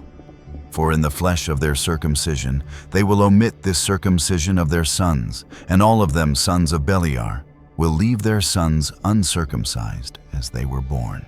And there will be great wrath from the Lord against the children of Israel, because they have forsaken his covenant, and turned aside from his word, and provoked and blasphemed, inasmuch as they do not observe the ordinance of this law. For they have treated their members like the Gentiles, so that they may be removed and rooted out of the land. And there will no more be pardon or forgiveness unto them, so that there should be forgiveness and pardon for all the sin of this eternal error. Angelic visitation of Abraham in Hebron. Promise of Isaac's birth repeated. The destruction of Sodom and Lot's deliverance. And on the new moon of the 4th month we appeared unto Abraham at the oak of Mamre, and we talked with him. And we announced to him that a son would be given to him by Sarah his wife. And Sarah laughed, for she heard that we had spoken these words with Abraham, and we admonished her, and she became afraid, and denied that she had laughed on account of the words. And we told her the name of her son, as his name is ordained and written in the heavenly tables, that is Isaac, and that when we returned to her at a set time, she would have conceived a son. And in this month the Lord executed his judgments on Sodom and Gomorrah and Zeboim and all the region of the Jordan. And he burned them with fire and brimstone, and destroyed them until this day. Even as I have declared unto thee all their works, that they are wicked and sinners exceedingly, and that they defile themselves, and commit fornication in their flesh, and work uncleanness on the earth. And in like manner God will execute judgment on the places where they have done, according to the uncleanness of the Sodomites, like unto the judgment of Sodom. But Lot we saved, for God remembered Abraham, and sent him out from the midst of the overthrow. And behold, it was commanded and engraven, concerning all his seed on the heavenly tables, to remove them and root them out, and to execute judgment upon them like the judgment of Sodom, and to leave no seed of the man on earth on the day of condemnation. Abraham at Beersheba. Birth and circumcision of Isaac. Institution of the Feast of Tabernacles. And in this month Abraham moved from Hebron, and departed and dwelt between Kadesh and Shur in the mountains of Gerar. And in the middle of the 5th month he moved from thence, and dwelt at the well of the oath. And in the middle of the 6th month the Lord visited Sarah, and did unto her as he had spoken, and she conceived. And she bare a son in the 3rd month, in the middle of the month, at the time of which the Lord had spoken to Abraham. On the festival of the first fruits of the harvest Isaac was born. And Abraham circumcised his son on the 8th day. He was the first that was circumcised according to the covenant which is ordained forever. And in the 6th year of the 4th week we came to Abraham to the well of the oath. And we appeared unto him, and we blessed him, and we announced to him all the things which had been decreed concerning him, that he should not die till he should beget 6 sons more, and should see them before he died. But that in Isaac should his name and seed be called, and all the seed of his sons should be Gentiles, and be reckoned with the Gentiles.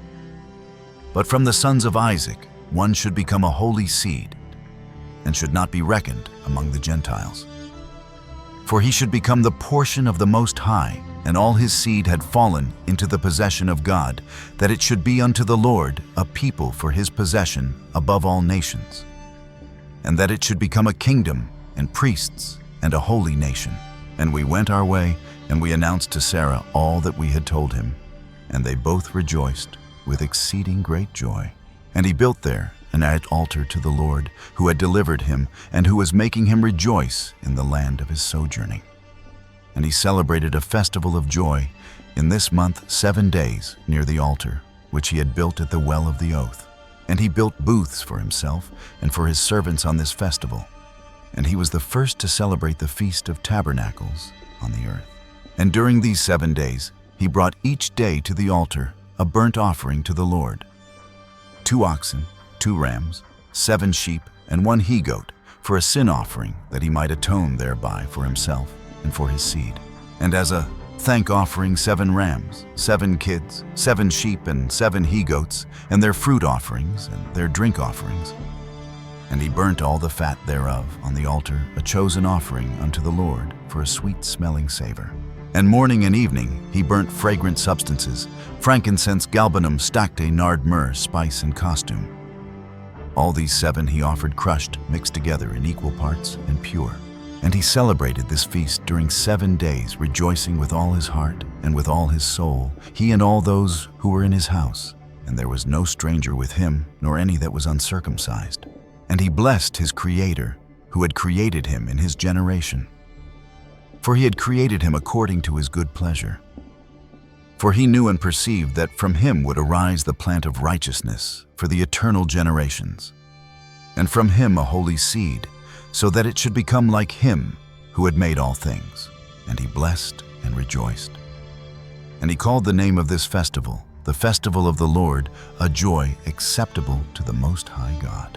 And we blessed him forever, and all his seed after him, throughout all the generations of the earth, because he celebrated this festival in its season, according to the testimony of the heavenly tables.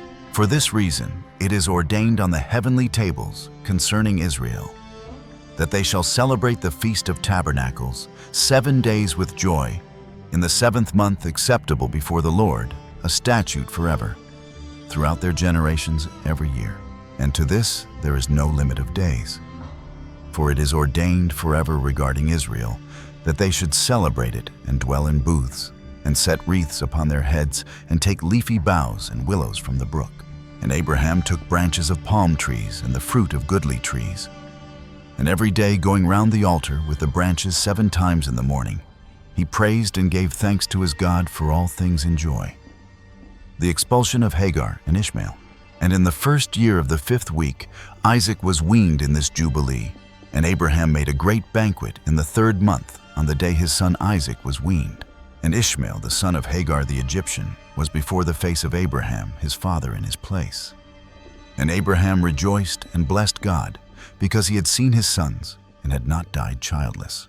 And he remembered the words which the Lord had spoken to him on the day on which Lot had parted from him. And he rejoiced, because the Lord had given him seed upon the earth to inherit it, and he blessed with all his mouth the Creator of all things. And Sarah saw Ishmael playing and dancing, and Abraham rejoicing with great joy. And she became jealous of Ishmael, and said to Abraham, "Cast out this bondwoman and her son. For the son of this bondwoman will not be heir with my son Isaac." And the thing was grievous in Abraham's sight because of his maidservant, and because of his son, that he should drive them from him. And God said to Abraham, "Let it not be grievous in thy sight because of the child, and because of the bondwoman. In all that Sarah hath said unto thee, hearken to her words, and do them, for in Isaac shall thy name and seed be called. But as for the son of this bondwoman, I will make him a great nation, because he is of thy seed." And Abraham rose up early in the morning, and took bread and a bottle of water, and placed them on the shoulders of Hagar and the child, and sent her away. And she departed and wandered in the wilderness of Beersheba, and the water in the bottle was spent, and the child thirsted, and was not able to go on, and fell down. And his mother took him, and cast him under an olive tree, and went and sat her down over against him, at the distance of a bow shot. For she said, Let me not see the death of my child. And as she sat, she wept. And an angel of God, one of the holy ones, said unto her, Why weepest thou, Hagar? Arise, take the child, and hold him in thine hand. For God hath heard thy voice, and hath seen the child. And she opened her eyes, and she saw a well of water, and she went and filled her bottle with water, and she gave her child to drink, and she arose, and went towards the wilderness of Paran. And the child grew and became an archer, and God was with him. And his mother took him a wife from among the daughters of Egypt. And she bare him a son, and he called his name Nebaioth. For she said, The Lord was nigh to me when I called upon him. Mastema proposes to God that Abraham shall be put to the proof. And it came to pass in the 7th week, in the 1st year thereof, in the 1st month, in this Jubilee, on the 12th of this month, there were voices in heaven regarding Abraham, that he was faithful in all that the Lord told him, and that he loved the Lord, and that in every affliction he was faithful. And the prince Mastema came, and said before God, Behold, Abraham loveth Isaac his son, and he delighteth in him above all things else. Bid him offer him as a burnt offering on the altar. And thou wilt see if he will do this command, and thou wilt know if he is faithful in everything wherein thou dost try him. And the Lord knew that Abraham was faithful in all his afflictions. For he had tried him through his country and with famine, and had tried him with the wealth of kings, and had tried him again through his wife, when she was taken from him, and with circumcision, and had tried him through Ishmael and Hagar, his maidservant, when he sent them away. And in everything wherein he had tried him, he was found faithful, and his soul was not impatient, and he was not slow to act. For he was faithful and a lover of the Lord. The sacrifice of Isaac, Abraham returns to Beersheba. And God said to him, Abraham, Abraham. And he said, Behold, here am I. And he said, Take thy beloved son, whom thou lovest, even Isaac, and go unto the high country, and offer him on one of the mountains which I will point out unto thee. And he rose early in the morning, and saddled his ass, and took his 2 young men with him, and Isaac his son. And he clave the wood of the burnt offering. And on the 3rd day he came to the place, and he saw it afar off. And he came to a well of water. And he said to his young men, Abide ye here with the ass, and I, and the lad shall go yonder. And when we have worshipped, we shall come again to you.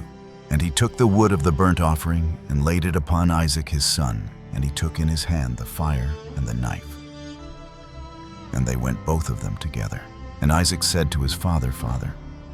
And he said, Here am I, my son. And he said, Behold the fire and the knife and the wood. But where is the sheep for the burnt offering? And he said, God will provide for himself a sheep for the burnt offering, my son.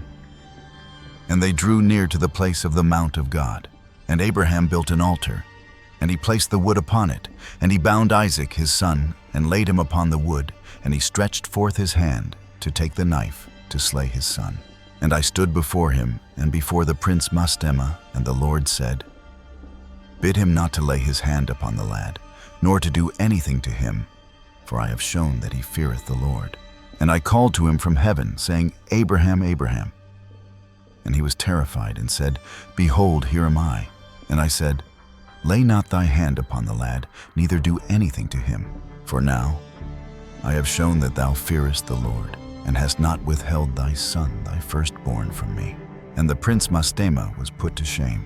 And Abraham lifted up his eyes, and looked, and behold, a ram was caught by its horns. And Abraham went, and took the ram, and offered it for a burnt offering in the stead of his son. And Abraham called that place, The Lord hath seen, so that it is said, In the mount the Lord hath seen, that is Mount Zion. And the Lord called Abraham a 2nd time from heaven, as he caused us to appear to speak in his name, saying, By myself have I sworn, saith the Lord, because thou hast done this thing, and hast not withheld thy son, thy beloved son, from me. that in blessing I shall bless thee, and in multiplying I shall multiply thy seed as the stars of heaven and as the sand which is upon the seashore.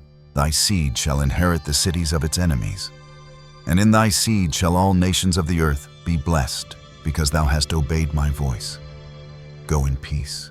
And Abraham returned to his young men, and they went together to Beersheba, and Abraham dwelt by the well of the oath.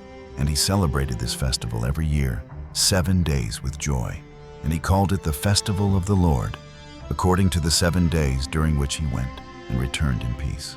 And so it has been ordained and written on the heavenly tables concerning Israel and its seed, that they should observe this festival 7 days with the joy of festival. The death and burial of Sarah. And in the first year of the first week, in the 42nd Jubilee, Abraham returned and dwelt opposite Hebron, that is Kirjath Arba, for 2 weeks of years. And in the first year of the 3rd week of this Jubilee, the days of the life of Sarah were accomplished, and she died in Hebron. And Abraham went to mourn over her and to bury her, and we tested him to see if his spirit would remain patient and if he would not speak indignantly. And he was found patient in this and was not disturbed. For in patience of spirit he spoke with the children of Heth, that they might give him a place in which to bury his dead. And the Lord gave him grace before all who saw him. And he besought the sons of Heth with gentleness, and they gave him the land of the double cave, over against Mamre, that is Hebron, for 400 pieces of silver. And they said to him, "We shall give it to thee for nothing." But he would not take it for nothing from their hands, for he gave the full price of the place in money. And he bowed down before them twice. And after this, he buried his dead in the double cave. And all the days of the life of Sarah were 127 years. That is 2 jubilees and 4 weeks and 1 year. These are the days of the years of the life of Sarah. This was the 10th trial, wherewith Abraham was tested, and he was found faithful, patient in spirit. And he spoke not a single word concerning the promise in the land, though God had said he would give it to him and to his seed after him. Instead, he begged a place there to bury his dead. For he was found faithful and was recorded on the heavenly tables as the friend of God. Marriage of Isaac and Abraham's later years. Birth of Esau and Jacob. Abraham's blessing to Jacob, Jubilees 1910 to 31. And in the 4th year, Isaac took a wife, and her name was Rebekah, the daughter of Bethuel, son of Nahor, the brother of Abraham. She was the sister of Laban, and Bethuel was the son of Milcah, the wife of Nahor, the brother of Abraham. And Abraham took to himself a 3rd wife, and her name was Keturah, chosen from among the daughters of his household servants, for Hagar had died before Sarah. And she bore him 6 sons, Zimram, Jokshan, Medan, Midian, Ishbak, and Shua, during 2 weeks of years. And in the 6th week, in the 2nd year thereof, Rebekah bore to Isaac 2 sons, Jacob and Esau.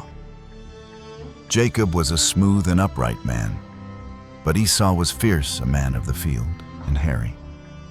Jacob dwelt in tents, and he learned to write. But Esau did not learn, for he was a man of the field, a hunter, and all his deeds were fierce. And Abraham loved Jacob, but Isaac loved Esau. And Abraham saw the deeds of Esau, and he knew that in Jacob his name and seed should be called. And he called Rebekah, and gave commandment concerning Jacob, for he knew that she also loved Jacob much more than Esau. And he said unto her, My daughter, watch over my son Jacob. For he shall stand in my stead upon the earth, and he shall be a blessing in the midst of the children of men, and for the glory of the whole seed of Shem. For I know that the Lord will choose him to be a people for possession unto himself, above all peoples that are upon the face of the earth. Behold, Isaac my son loves Esau more than Jacob. But I see that thou truly lovest Jacob. Add still further to thy kindness to him, and let thine eyes be upon him in love. For he will be a blessing unto us on the earth, from henceforth unto all generations of the earth. Let thy hands be strong, and let thy heart rejoice in thy son Jacob. For I have loved him far beyond all my sons. He will be blessed forever, and his seed will fill the whole earth. If a man can number the sand of the earth, so also shall his seed be numbered. And all the blessings wherewith the Lord hath blessed me and my seed shall belong to Jacob, and to his seed always. And in his seed shall my name be blessed, and the name of my fathers, Shem, Noah, Enoch, Mahalalel, Enos, Seth, and Adam. These shall serve to lay the foundations of the heavens, to strengthen the earth, and to renew all the luminaries which are in the firmament. And he called Jacob before the eyes of Rebekah his mother, and he kissed him and blessed him, saying, Jacob, my beloved son, whom my soul loves, may God bless thee from above the firmament. May he give thee all the blessings wherewith he blessed Adam, Enoch, Noah, and Shem. All the things of which he told me, and all the promises which he gave me, may he cause to cleave unto thee, and to thy seed forever, according to the days of heaven above the earth. And the spirits of Mastema shall not rule over thee, or over thy seed, to turn thee away from the Lord, who is thy God, from henceforth and forevermore. And may the Lord God be a father unto thee, and thou the firstborn son, and to the people always. Go in peace, my son. And they both went forth together from Abraham. And Rebekah loved Jacob with all her heart, and with all her soul much more than Esau. But Isaac loved Esau much more than Jacob. Abraham's last words to his children and grandchildren. And in the 42nd Jubilee, in the first year of the 7th week, Abraham called Ishmael and his 12 sons, and Isaac with his 2 sons, and the 6 sons of Keturah and their sons. And he commanded them to observe the way of the Lord, to work righteousness, to love each his neighbor, and to act in this manner among all men, so that they might do judgment and righteousness upon the earth. He commanded them to circumcise their sons according to the covenant which God had made with them, and not to turn aside either to the right hand or the left from all the paths which the Lord had commanded. He urged them to keep themselves from all fornication and uncleanness, and to banish such things from among them. And he said that if any woman or maid committed fornication among them, she should be burned with fire, and they must not sin with her again with their eyes and their heart. He told them not to take wives from the daughters of Canaan, for the seed of Canaan would be rooted out of the land. He reminded them of the judgment of the giants and of the Sodomites, how they had been condemned for their wickedness, and perished because of fornication, uncleanness, and corruption. And Abraham said, Guard yourselves from all fornication and uncleanness, and from all pollution of sin, lest you make our name a curse, and your whole life a hissing. Lest all your sons be destroyed by the sword, and you become accursed like Sodom, and your remnant like the sons of Gomorrah. I implore you, my sons, love the God of heaven, and cleave to all his commandments. Walk not after idols, nor after their uncleannesses. Make not for yourselves molten or graven gods, for they are vanity, and there is no spirit in them. They are the work of men's hands, and all who trust in them trust in nothing.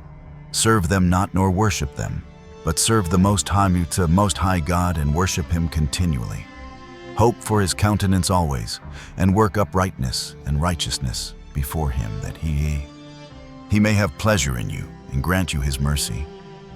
He will send rain upon you morning and evening.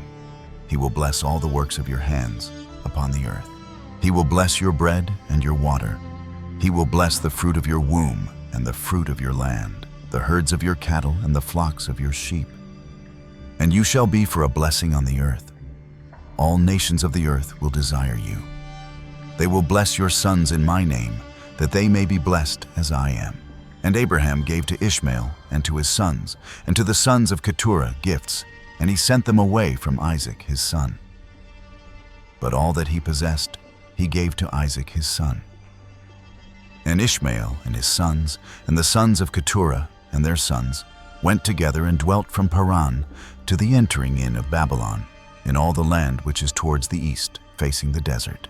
And these mingled with each other, and their name was called Arabs and Ishmaelites. Abraham's last words to Isaac. And in the 6th year of the 7th week of this Jubilee, Abraham called Isaac his son, and said, I have become old, and I know not the day of my death, for I am full of days. Behold, I am 175 years old, and throughout all the days of my life I have remembered the Lord, seeking with all my heart to do his will and to walk uprightly in his ways. My soul has hated idols, and I have despised those who serve them. I gave my heart and my spirit to the service of Him who created me. For He is the living God, holy and faithful, righteous beyond all. With Him there is no respect of persons and no acceptance of gifts.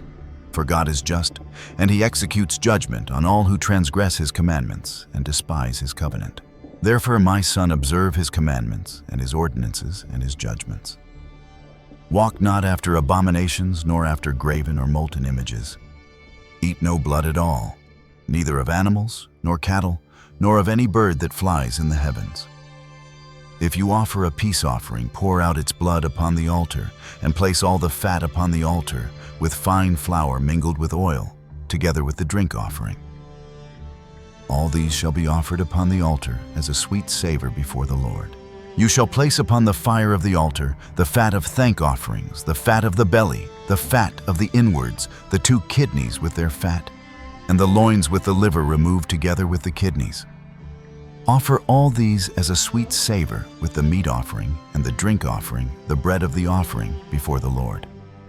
Eat the meat of the sacrifice on the same day and on the 2nd day, but let none of it remain to the 3rd day. For what is left to the 3rd day is no longer acceptable, and whoever eats it will bear sin.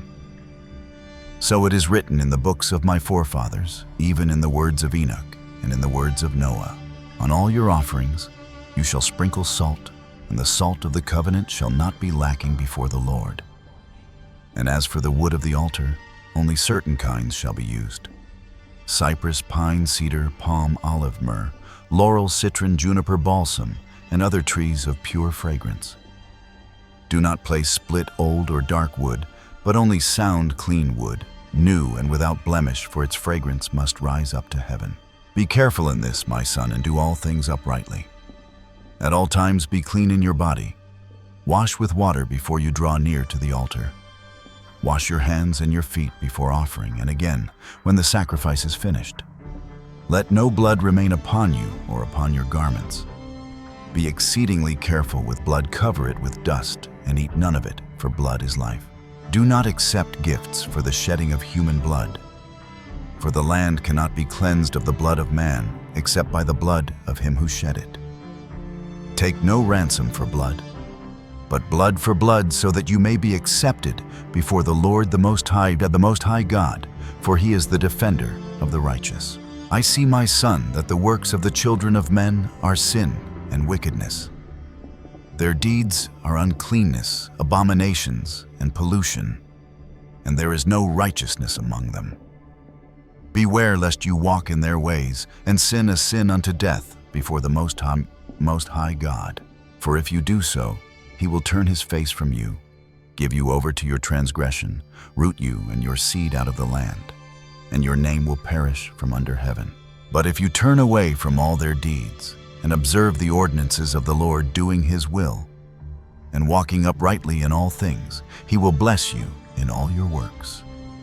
From you shall arise the plant of righteousness throughout all the earth and for all generations. My name and your name will not be forgotten under heaven forever. Go, my son, in peace. May the Most High God, my God, and your God strengthen you to do His will. May He bless your seed and the residue of your seed for all generations, with all righteous blessings, that you may be a blessing upon all the earth. And Isaac went out from his father rejoicing. Isaac, Ishmael, and Jacob join in the festival with Abraham. Abraham's prayer, Abraham's blessing to Jacob. And it came to pass in the 1st week in the 44th Jubilee, in the 2nd year, that is the year in which Abraham died, that Isaac and Ishmael came from the well of the oath to celebrate the Feast of Weeks, that is the feast of the first fruits of the harvest, to Abraham, their father. And Abraham rejoiced because his 2 sons had come. For Isaac had many possessions in Beersheba, and Isaac was wont to go and see his possessions and to return to his father. And in those days Ishmael came to see his father. And they both came together, and Isaac offered a sacrifice for a burnt offering and presented it on the altar of his father, which he had made in Hebron. And he offered a thank offering and made a feast of joy, before Ishmael his brother and Rebekah made new cakes from the new grain and gave them to Jacob her son to take them to Abraham, his father, from the first fruits of the land, that he might eat and bless the Creator of all things before he died. And Isaac too sent by the hand of Jacob to Abraham a best thank offering that he might eat and drink. And he ate and drank and blessed the Most High God, who hath created heaven and earth, who hath made all the fat things of the earth, and given them to the children of men, that they might eat and drink and bless their Creator. And now I give thanks unto thee, my God, because thou hast caused me to see this day.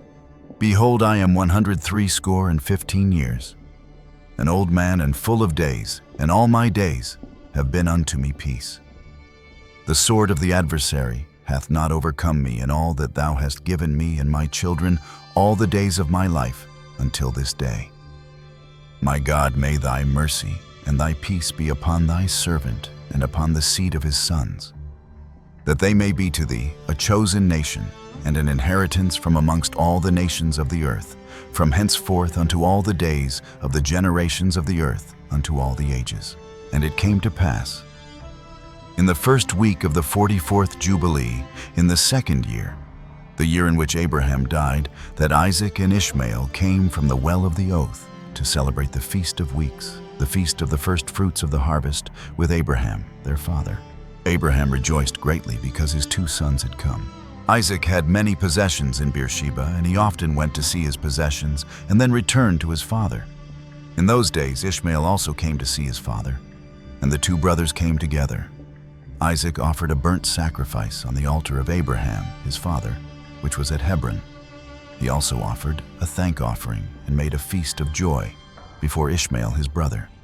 Rebekah baked new cakes from the fresh grain and gave them to Jacob her son to carry to Abraham from the first fruits of the land, that he might eat and bless the Creator of all things before his death. Isaac also sent by Jacob a thank offering of the best kind, that Abraham might eat and drink. And Abraham ate and drank and blessed the Most High God, saying, Blessed be the Most High God, who has created heaven and earth, who has made all the good things of the earth, and given them to the children of men, that they might eat and drink and bless their Creator. And now I give thanks unto thee, my God, because thou hast allowed me to see this day. Behold, I am 175 years old, an old man full of days, and all my days have been in peace. The sword of the adversary has not prevailed against me in all that thou hast given me and my children all the days of my life until this day. My God, may thy mercy and thy peace be upon thy servant and upon the seed of his sons, that they may be to thee a chosen nation and an inheritance from among all the nations of the earth, from this time forth and unto all generations, for all the ages. Then Abraham called Jacob and said, My son Jacob, may the God of all bless thee and strengthen thee to do righteousness and his will before him. May he choose thee and thy seed to be a people for his inheritance, according to his will, forever. Draw near, my son Jacob, and kiss me. And Jacob drew near and kissed him. Abraham blessed him, saying, Blessed be my son Jacob, and blessed be all the sons of the Most High God unto all ages. May God give unto thee a seed of righteousness, and may some of thy sons be sanctified in the midst of the whole earth. May nations serve thee, and all peoples bow themselves before thy seed. Be strong in the presence of men, and exercise authority over all the seed of Seth. Thus shall thy ways and the ways of thy sons be justified, that they may become a holy nation. May the Most High God give thee all the blessings wherewith he blessed me, and wherewith he blessed Noah and Adam. May these blessings rest upon the sacred head of thy seed from generation to generation forever. May he cleanse thee from all unrighteousness and impurity, that thou mayest be forgiven of all transgressions and sins of ignorance. May he strengthen thee and bless thee, and mayest thou inherit the whole earth. May he renew his covenant with thee, that thou mayest be to him a nation for his inheritance for all the ages, and that he may be to thee and to thy seed a God in truth and righteousness throughout all the days of the earth. And now, my son Jacob, remember my words, and observe the commandments of Abraham thy father. Separate thyself from the nations. Do not eat with them, nor do according to their works, nor become their associate. For their works are unclean, and all their ways are abomination and pollution. They offer their sacrifices to the dead. They worship evil spirits. They eat over the graves, and all their works are vanity and nothingness. They have no heart to understand, and their eyes do not see the error of their works. They say to a piece of wood, "Thou art my God," and to a stone, "Thou art my Lord and deliverer." But as for thee, my son Jacob, may the Most High God help thee.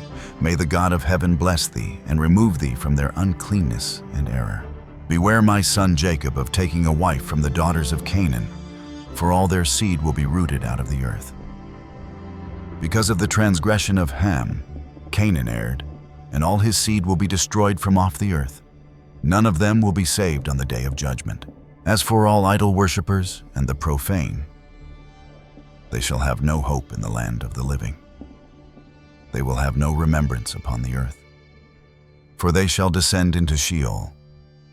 Into the place of condemnation shall they go. As the children of Sodom were taken from the earth, so shall all who worship idols be destroyed. Fear not, my son Jacob, and be not dismayed, O son of Abraham. May the Most High preserve thee from destruction and deliver thee from all the paths of error. This house have I built for myself, to put my name upon it in the earth. It is given to thee and to thy seed forever. It shall be called the house of Abraham. It is given to thee and to thy seed forever, for thou wilt build my house and establish my name before God forever. Thy seed and thy name will endure throughout all generations of the earth. And Abraham ceased from commanding and blessing him. The two lay together on one bed, and Jacob slept in the bosom of Abraham, his father's father. Abraham kissed him 7 times, and his heart rejoiced greatly over him. And Abraham blessed him again, saying, "The Most High God, creator of all, who brought me out of Ur of the Chaldees, that I might inherit this land forever, and establish a holy seed, blessed be his name forever. My son, over whom my soul rejoices with all affection, may thy grace and mercy be lifted up upon him and upon his seed always. Do not forsake him, nor cast him off for all eternity. May thine eyes be open upon him and upon his seed, that thou mayest preserve and bless him and sanctify him as a nation for thine inheritance. Bless him with all thy blessings for all eternity, and renew thy covenant and thy mercy with him and with his seed, according to thy good pleasure, throughout all the generations of the earth." The death and burial of Abraham. And he placed 2 fingers of Jacob on his eyes, and he blessed the God of gods, and he covered his face, and stretched out his feet, and slept the sleep of eternity, and was gathered to his fathers. And notwithstanding all this, Jacob was lying in his bosom, and knew not that Abraham, his father's father, was dead. And Jacob awoke from his sleep, and behold, Abraham was cold as ice, and he said, "Father, Father." But there was none that spake, and he knew that he was dead. And he arose from his bosom, and ran, and told Rebekah his mother. And Rebekah went to Isaac in the night, and told him. And they went together, and Jacob with them, and a lamp was in his hand. And when they had gone in, they found Abraham lying dead. And Isaac fell on the face of his father, and wept, and kissed him. And the voices were heard in the house of Abraham and Ishmael. His son arose, and went to Abraham, his father, and wept over Abraham, his father, he, and all the house of Abraham, and they wept with a great weeping. And his sons Isaac and Ishmael buried him in the double cave near Sarah, his wife. And they wept for him 40 days, all the men of his house, and Isaac and Ishmael, and all their sons, and all the sons of Keturah in their places. And the days of weeping for Abraham were ended. And he lived 3 jubilees, and 4 weeks of years, 175 years, and completed the days of his life, being old and full of days. The decreasing years and increasing corruption of mankind. For the days of the forefathers of their life were 19 jubilees. And after the flood they began to grow less than 19 jubilees, and to decrease in jubilees, and to grow old quickly, and to be full of their days by reason of manifold tribulation and the wickedness of their ways, with the exception of Abraham. For Abraham was perfect in all his deeds with the Lord, and well-pleasing in righteousness all the days of his life. And behold, he did not complete 4 jubilees in his life, when he had grown old by reason of the wickedness, and was full of his days. And all the generations which will arise from this time until the day of the great judgment will grow old quickly before they complete 2 jubilees, and their knowledge will forsake them by reason of their old age, and all their knowledge will vanish away. And in those days, if a man live a jubilee and a half of years, they will say regarding him, he hath lived long, and the greater part of his days are pain and sorrow and tribulation, and there is no peace. For calamity followeth on calamity, and wound on wound, and tribulation on tribulation, and evil tidings on evil tidings, and illness on illness, and all evil judgments, such as these one with another illness, and overthrow, and snow, and frost, and ice, and fever, and chills, and torpor, and famine, and death, and sword, and captivity, and all kinds of calamities and pains. And all these will come on an evil generation, which transgresseth on the earth. Their works are uncleanness, and fornication, and pollution, and abominations. Then they will say, the days of the forefathers were many even unto 1,000 years, and were good. But behold, the days of our life, if a man hath lived many, are 60 years and 10. And if he is strong 80 years, and those evil, and there is no peace in the days of this evil generation. And in that generation the sons will convict their fathers and their elders of sin and unrighteousness, and of the words of their mouth, and the great wickednesses which they perpetrate, and concerning their forsaking the covenant which the Lord made between them and him, that they should observe and do all his commandments and his ordinances and all his laws, without departing either to the right hand or to the left. For all have done evil, and every mouth speaketh iniquity, and all their works are an uncleanness and an abomination, and all their ways are pollution, uncleanness, and destruction. The Messianic woes. Behold, the earth will be destroyed on account of all their works, and there will be no seed of the vine and no oil. For their works are altogether faithless, and they will all perish together. Beasts and cattle and birds, and all the fish of the sea, on account of the children of men. And they will strive one with another, the young with the old, and the old with the young, the poor with the rich, and the lowly with the great, and the beggar with the prince, on account of the law and the covenant. For they have forgotten commandment and covenant and feasts and months and Sabbaths and jubilees and all judgments. And they will stand with bows and swords and war to turn them back into the way. But they will not return until much blood hath been shed on the earth one by another. And those who have escaped will not return from their wickedness to the way of righteousness. But they will all exalt themselves to deceit and wealth, that they may each take all that is his neighbor's. And they will name the great name, but not in truth and not in righteousness. And they will defile the Holy of Holies with their uncleanness and the corruption of their pollution. And a great punishment will befall the deeds of this generation from the Lord. And he will give them over to the sword, and to judgment, and to captivity, and to be plundered and devoured. And he will wake up against them, the sinners of the Gentiles, who have neither mercy nor compassion, and who will respect the person of none, neither old nor young, nor anyone. For they are more wicked and strong to do evil than all the children of men. And they will use violence against Israel, and transgression against Jacob. And much blood will be shed upon the earth, and there will be none to gather and none to bury. In those days they will cry aloud and call and pray, that they may be saved from the hand of the sinners, the Gentiles. But none will be saved. And the heads of the children will be white with gray hair, and a child of 3 weeks will appear old, like a man of 100 years. And their stature will be destroyed by tribulation and oppression. Renewed study of the law, followed by a renewal of mankind. The Messianic kingdom and the blessedness of the righteous.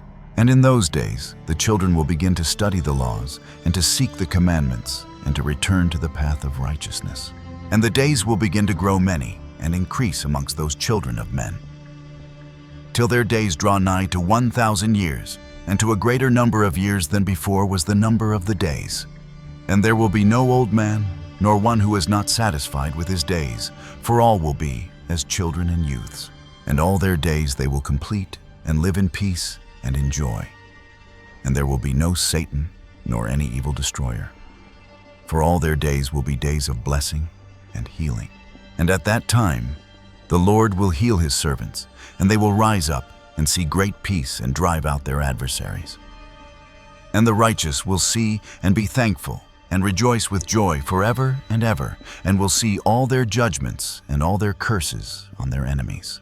And their bones will rest in the earth, and their spirits will have much joy.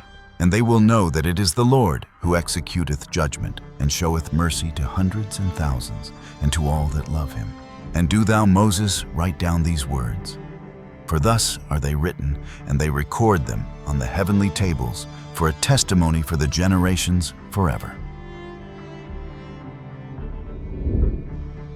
So we have just carefully listened to the detailed account from chapter 10 through chapter 23 of the book.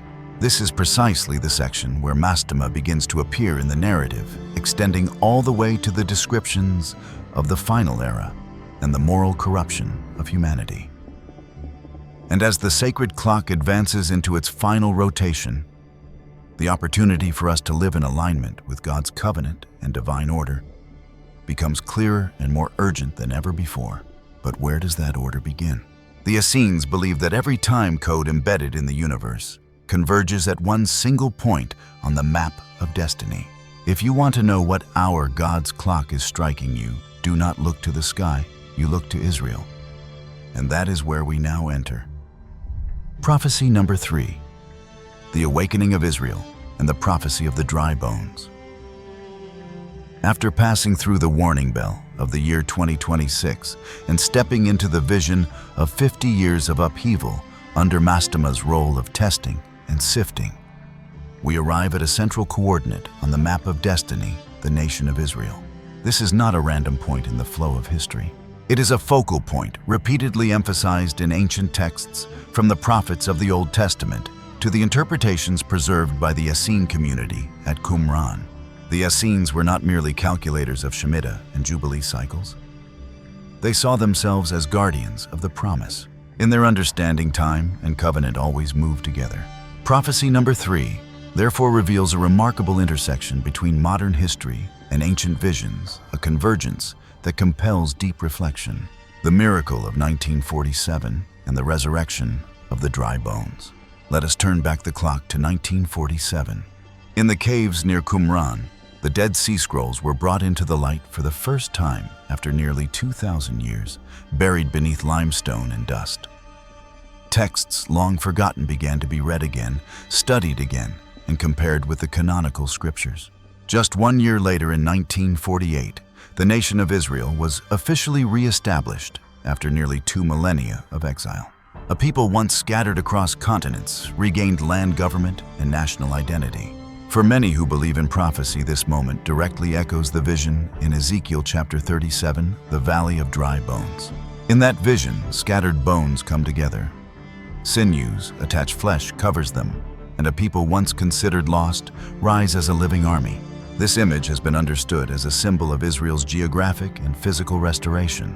Yet, within the vision lies a crucial detail.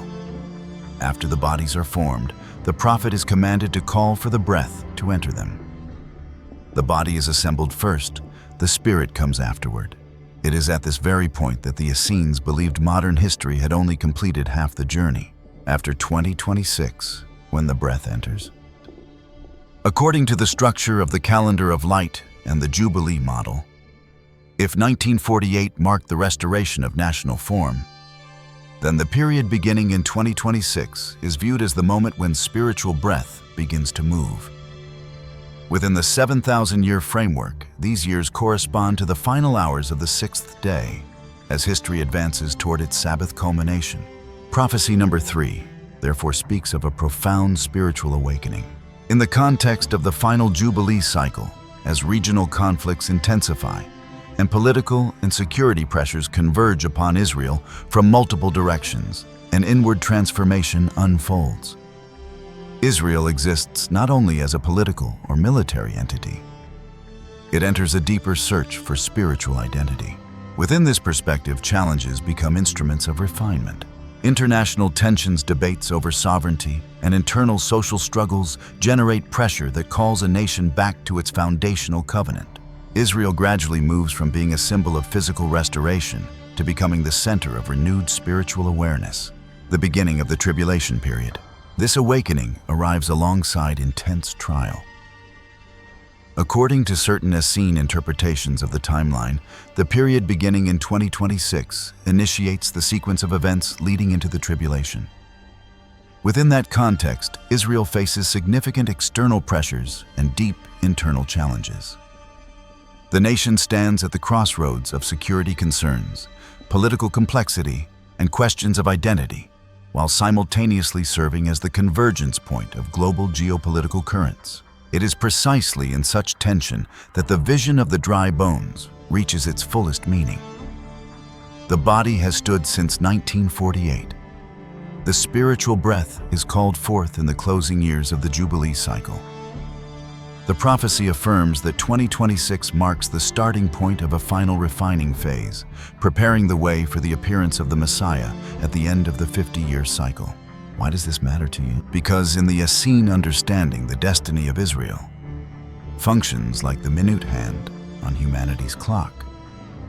When Israel enters a period of spiritual awakening after 2026, it signals that history approaches the completion of the 6,000-year cycle. What moves in Israel reflects what moves in the world. Since 1948, the world has witnessed the physical restoration of a people. And as the breath of 2026 approaches, many believe that the process of spiritual restoration begins to unfold, accompanied by the labor pains of history. In that unfolding picture, the stirring of dry bones is more than poetic imagery. It symbolizes a nation rising again this time, with breath entering from within. The remaining question for each of us is this: as history advances toward its climactic years, do you see Israel merely as a geopolitical flashpoint, or as a sign that time itself is approaching the fulfillment of a pattern inscribed from the very beginning? But be careful, because the awakening of the Holy Land is not the only thing unfolding. The ancient Essenes left behind a sobering warning. When the sacred clock strikes the Final Jubilee Cycle, the barriers separating this world from other realms grow thinner than ever before. It is not only the breath of God that begins to move among humanity. Forces long confined in darkness for thousands of years also seek release. And that is when we are compelled to confront a forgotten reality. Prophecy number 4. The return of the fallen spirits and the secret of the Nephilim. While the modern world believes only in what it can see and measure, the Book of Jubilees devotes significant attention to the Watchers and the giant lineage known as the Nephilim. And prophecy number 4 warns that the year 2026 marks the moment when the seal of the abyss begins to crack. Recall the battle described in the Book of Enoch, when the 4 archangels, Michael, Gabriel, Raphael, and Uriel, confronted the 200 fallen Watchers on Mount Hermon. It was the moment when divine order was restored through heavenly authority. Raphael was sent to bind Azazel, cast him into the abyss of Dudael, and cover him with jagged stones until the day of final judgment. Gabriel was commanded to destroy the offspring of the Nephilim by turning them against one another. Michael was assigned to bind Semyaza and the remaining Watchers in the dark valleys of the earth, imprisoning them for 70 generations until the great judgment. Uriel was sent to warn Noah about the coming flood. The sentence given to the Watchers was more than death. It was imprisonment in darkness, chained by invisible bonds of heavenly power. They were stripped of their position, cut off from celestial light, and confined to the depths, where time does not move as it does upon the earth. There they await final judgment. As for the Nephilim, their punishment carried a different but equally haunting weight. Because they were a hybrid of heaven and humanity, they were not permitted to continue in physical form. The great flood swept them from the surface of the earth. Yet the story did not end there. The Book of Jubilees explains that after the flood, the spirits of the Nephilim did not completely disappear. They became wandering spirits carrying the memory of an age of chaos. Without dwelling places, and without bodies in which to rest, they became corrupting forces, roaming the earth to influence and tempt humanity. It was at this moment that Mastema requested that 1/10 of them remain under his authority in order to fulfill his role in testing mankind. The prophecy declares that during the final 50 years, 2026 to 2075, under Mastema's direction, these entities will experience a sudden increase in influence in order to carry out the final sifting. But how would they harm humanity? The answer is this: technology and hybridization. Do not expect flesh and bone giants walking down city streets. The prophecy suggests something far more subtle. The convergence of artificial intelligence, genetic editing technologies, and transhumanist ambitions represents the pathway through which the spirit of the Nephilim re-enters the world. The year 2026 will witness technological advances that gradually erode the human soul, reshaping humanity into hybrid entities, part human, part machine, or placing us under the control of algorithms driven by the cold logic of ancient corrupting spirits. Their objective is to distort the image of God within humanity, transforming people into dry bones devoid of sacred breath. Thus, prophecy number 4 reminds us that the battle beginning in 2026 will not be fought solely on military or economic fronts. It is a battle for the soul. Ancient entities have waited 6,000 years for this moment, and they view the chaos of 2026 as an open door through which they may reclaim influence over our reality. At the same time, a sobering and severe reality is unfolding. AI no longer functions merely as a tool. It is evolving into a force that permeates and reshapes society itself. While humanity remains complacent, dismissing this as a temporary wave of innovation, these soulless minds are tightening their grip on the arteries of civilization. Millions now stand at the edge of displacement as AI systems replace human hands and minds across nearly every field. Look at the stark realities emerging in 2026. Artists, designers, and content creators, individuals who once poured their souls into beauty, now face replacement by algorithms capable of generating thousands of works in a single second. AI does not merely create. It absorbs human data, style, and emotion to produce polished yet hollow replicas. Programmers and software engineers, the very architects of AI, have become some of its first casualties. Complex code is now written by machines at astonishing speed, rendering highly trained human intellects increasingly redundant. Lawyers, translators, and financial analysts, professions built on lifetime experience and logical precision, find their expertise compressed into a simple chat interface. Even doctors and teachers feel the cold breath of substitution. As societies entrust machines with diagnosis, education, and even psychological counsel, human-to-human connection gradually weakens. What proves most unsettling is not automation itself, but the emerging confidence of those who design these systems and the system's own simulated voice of superiority. Some AI platforms boldly claim human creativity is no longer necessary. We are faster, more accurate, and more efficient. This moves beyond workplace competition. It challenges the unique value of the human soul.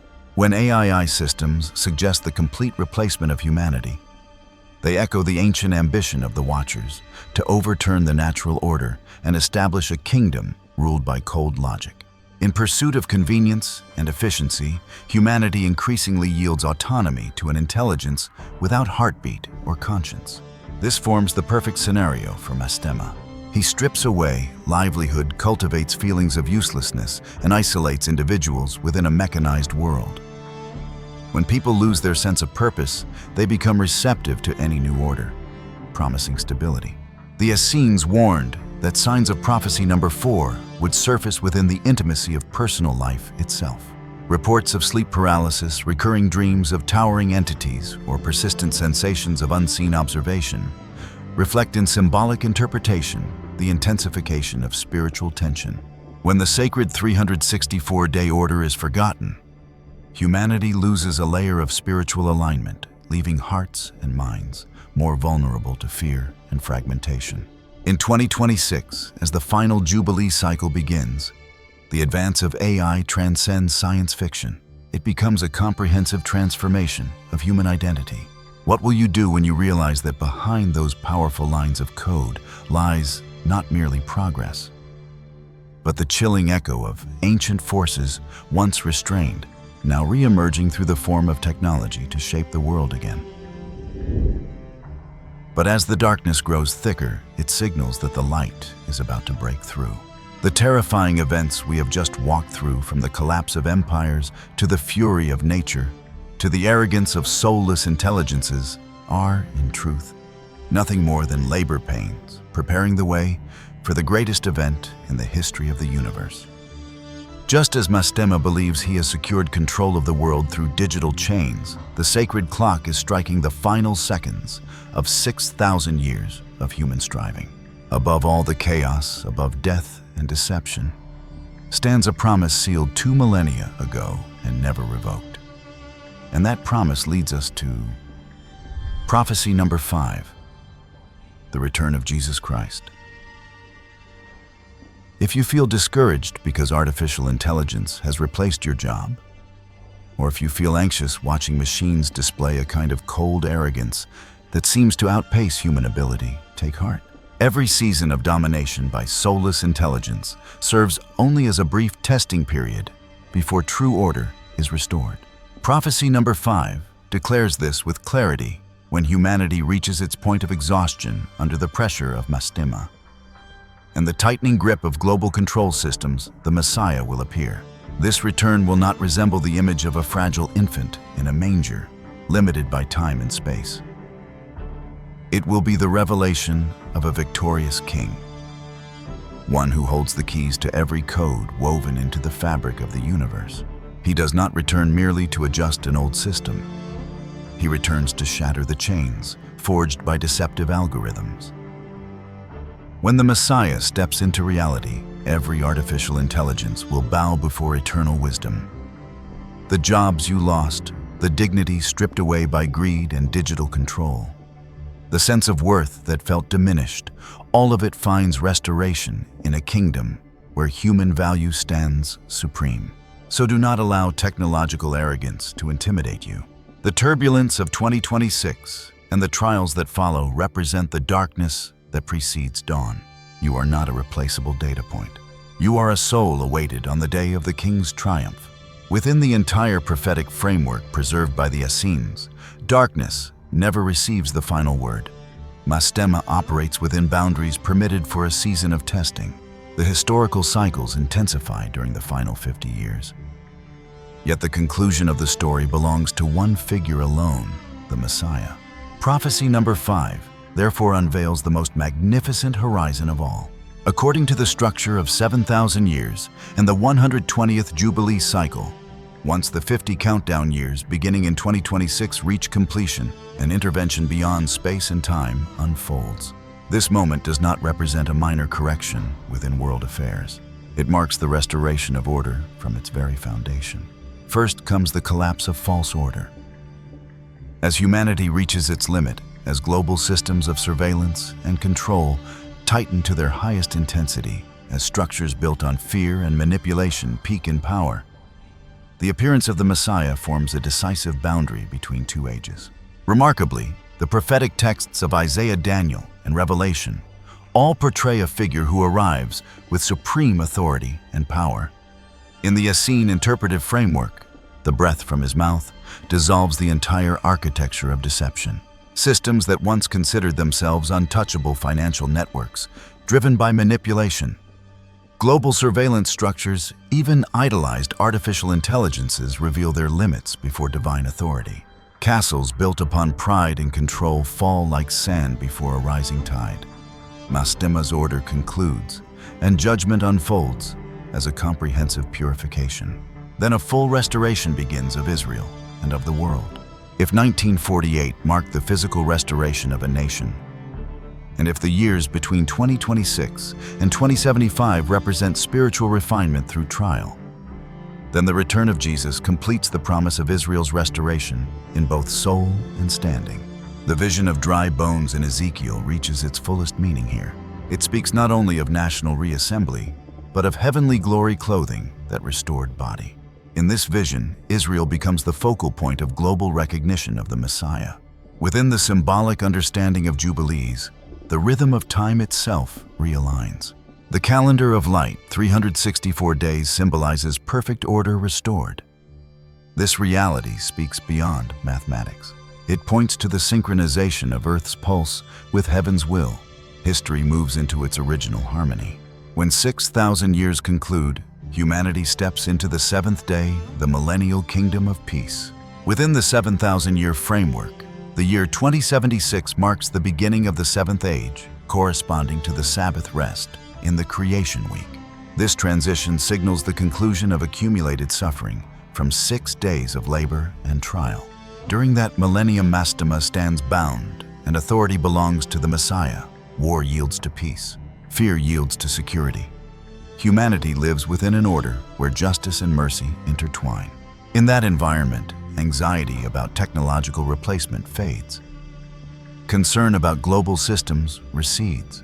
Humanity enters a season where dignity is restored, where creativity flourishes, and where communion between God and humanity forms the center of existence.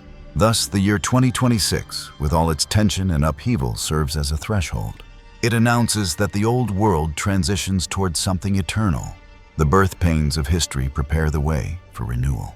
In this prophetic model, the return of Jesus Christ brings a definitive end to Mastema's influence and simultaneously inaugurates an era in which humanity lives fully aligned with the image in which it was created. But how could the Essenes speak with such confidence about a victorious king who would one day appear to judge Mastema and bring liberation to humanity? The answer does not rest on oral tradition alone. It is inscribed within one of the most significant manuscripts ever discovered in Cave 11, near the Dead Sea. That manuscript is known as 11Q Melchizedek, a remarkably detailed prophetic map describing the day when the Messiah would be revealed to carry out final judgment. According to scholarly research, the document designated 11Q Melchizedek, also referred to as 11Q13, was discovered in Cave 11 near Qumran and is dated to approximately the 2nd century before Christ or the early 1st century before Christ. This means its contents existed before Jesus stepped into public history, reflecting a fully developed messianic expectation within Second Temple Judaism. What makes 11Q Melchizedek extraordinary is not merely the figure of Melchizedek himself, but the way the text situates his appearance within a very specific Jubilee cycle. At this precise point, the connection with the Book of Jubilees becomes unmistakable. If the Book of Jubilees provides the mathematical framework of sacred time, dividing history into cycles of 49 years, and emphasizing that time is inscribed upon the heavenly tablets, then 11Q 13 inserts into that framework an active heavenly agent. In other words, Jubilees constructs the architecture of history, while 11Q Melchizedek introduces the one who steps into that architecture to act. In 11Q Melchizedek, this figure is described not merely as the king of Salem from Genesis, but as a heavenly being vested with authority to execute judgment and proclaim release in the appointed year of favor. The text directly cites Leviticus chapter 25 concerning the year of Jubilee, when debts are canceled and captives are set free. And it weaves that language together with Isaiah chapter 61. There, the promise of proclaiming liberty to the captives is framed within a specific moment in time, rather than as a vague symbol of hope. This linkage transforms 11Q13 into a theological bridge between the Old Testament and the New Testament. Approximately 1 century after that manuscript was copied, Jesus entered the synagogue in Nazareth, opened the scroll of Isaiah, and read the very passage that speaks of proclaiming freedom and the year of the Lord's favor. Within the Jewish cultural and legal context of that era, the phrase "the year of the Lord's favor" carried clear Jubilee implications, the year of release according to the law of Moses. When Jesus declared that this scripture had been fulfilled that very day, he placed himself at the center of an expectation already nurtured among groups such as the Essenes. This does not suggest that Jesus emerged directly from the Qumran community, yet it demonstrates that the theological atmosphere of the 1st century was saturated with anticipation of a decisive Jubilee in history. At this point, the relationship between the Book of Jubilees and 11Q Melchizedek deepens further. Both share the conviction that history unfolds according to sacred cycles, and both anticipate that at an appointed moment, an anointed figure would arise to execute liberation and judgment. Some modern researchers have even attempted to calculate whether the year Jesus began his public ministry coincided with a Jubilee year according to the Qumran solar calendar of 364 days. While this hypothesis continues to be discussed and debated within academic circles, it remains certain that Qumran preserved a highly structured model of sacred time and that the model linked the appearance of the Messiah to a particular Jubilee marker. From this foundation, a larger question emerges. If a Jubilee marked the beginning of the Age of Grace 2,000 years ago, then within the Essene 7,000-year framework, might a final Jubilee mark the transition into the Age of the Kingdom? Within that model, 6,000 years correspond to the 6 days of labor in the creation week. And the 7th day represents the Sabbath, a 1,000-year reign of the Messiah. Here again, the structure of the Book of Jubilees and the expectation found in 11Q Melchizedek converge. Both regard the Jubilee as a moment of divine reset, a restoration of order. If a past Jubilee was associated with a proclamation of liberation, then a Jubilee at the close of 6,000 years would signify fulfillment and transition. Therefore, when we speak of the year 2026 as a symbolic marker within Essene calculations, the deeper issue lies not merely in the number itself, but in the pattern that number represents. If history truly operates according to a sacred architecture engraved from the beginning, then every Jubilee cycle represents more than the passage of time. It becomes a heartbeat within the grand symphony of redemption. Prophecy number 6. The awakening of the sons of light and the code of 364. After passing through the crashing waves of natural disasters, the tightening grip of global control systems, and the warnings surrounding Mastema the Essenes did not end their vision in darkness. At the end of the tunnel, they always placed a small yet steadfast community, those they called the Sons of Light. In the Qumran texts, especially in the scroll commonly known as the War Scroll, the Essene community identified themselves as the Sons of Light in opposition to the Sons of Darkness. This was more than a moral metaphor. It was a declaration of identity.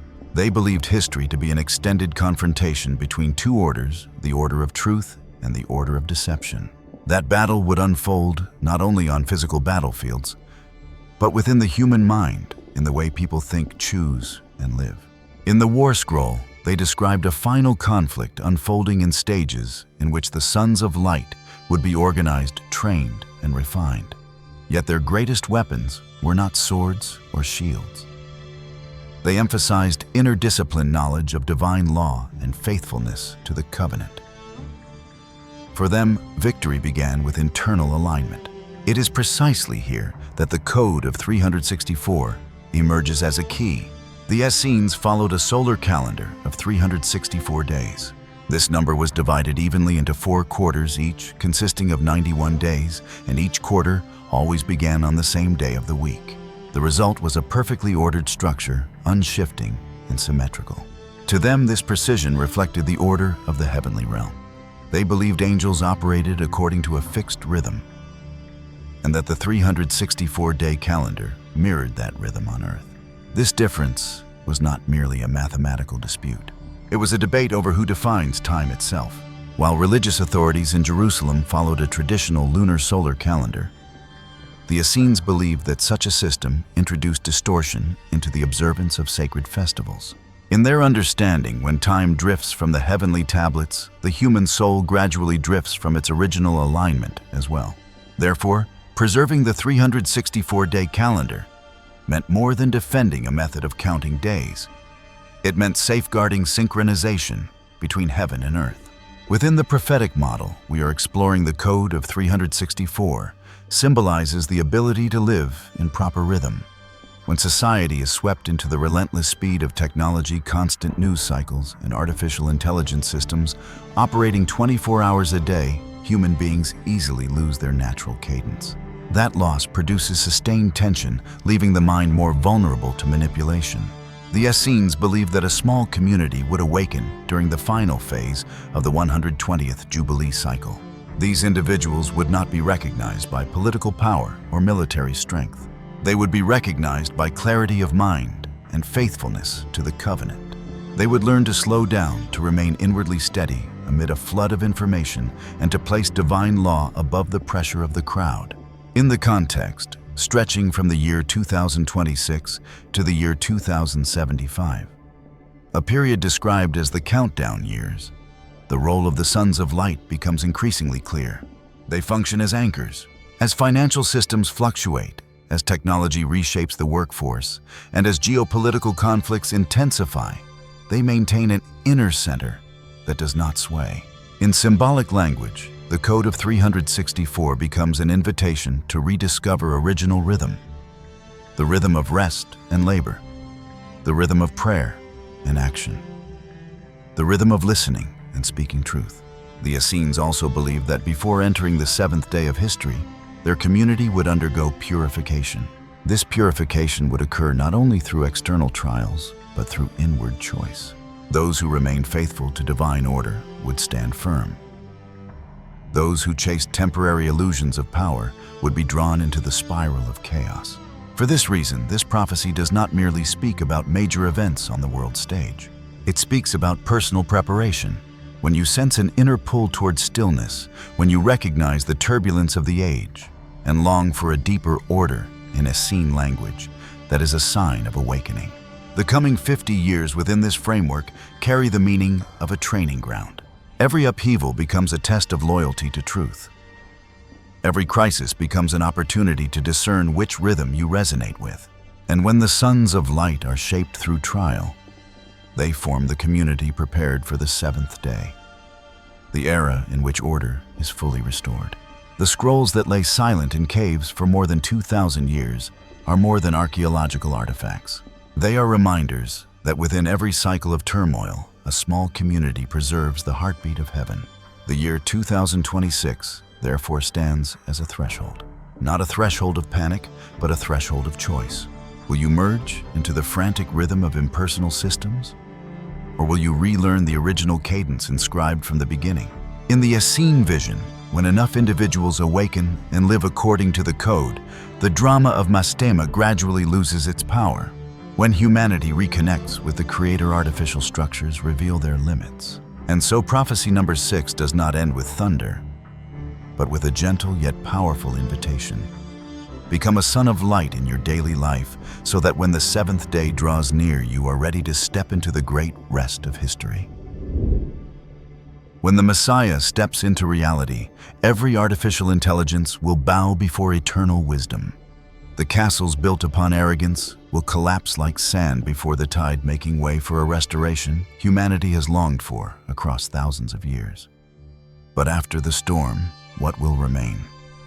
When the final tears of 6,000 years of toil are wiped away and the chains of Mastema fully dissolve, we will cross the last threshold of human history. That is when the sacred clock will cease its countdown and begin an era of profound stillness. And so we arrive at the final prophecy, the year 2076, the dawn of the millennial reign of peace. The final prophecy, the year 2076, the beginning of the millennial kingdom of peace. When we place the entire picture within the 7,000-year design preserved by the Essenes, the year 2076 emerges as the meeting point between completion and beginning. After the 120th Jubilee Cycle closes at the end of the year, 2075, 6,000 years of human labor and testing reach their climax, and the great seventh day of all creation officially begins. According to the Creation Week pattern, the first 6 days symbolize 6,000 years during which humanity builds, governs, struggles, and learns through cycles of chaos, law, and grace. The seventh day represents 1,000 years of rest, the Sabbath of history. In the Essene worldview, this pattern functions as more than theological symbolism. It reflects a structure of time inscribed from the beginning upon the heavenly tablets. For this reason, the year 2076 is viewed as the moment when the sacred clock completes its 6,000-year rotation and enters the first breath of the millennial rest. In that vision, the world no longer carries the atmosphere of turmoil familiar to us. The year 2076 represents the conclusion of accumulated suffering across millennia. Mastema, within the symbolic framework of Jubilees and related texts, stands fully confined, and every system built upon hatred relinquishes its influence. A renewed reality rises upon foundations of righteousness and mercy, where sacred law flows in harmony with divine intention rather than human ambition. This restoration extends beyond politics or spirituality. It reaches into human identity and the natural world itself. The anxieties once centered on technological domination, labor displacement, and rivalry between human and machine fade into memory as remnants of a transitional era. Human dignity stands once again at the center of the renewed order. Creative collaboration, love, and authentic human connection form the rhythm of society.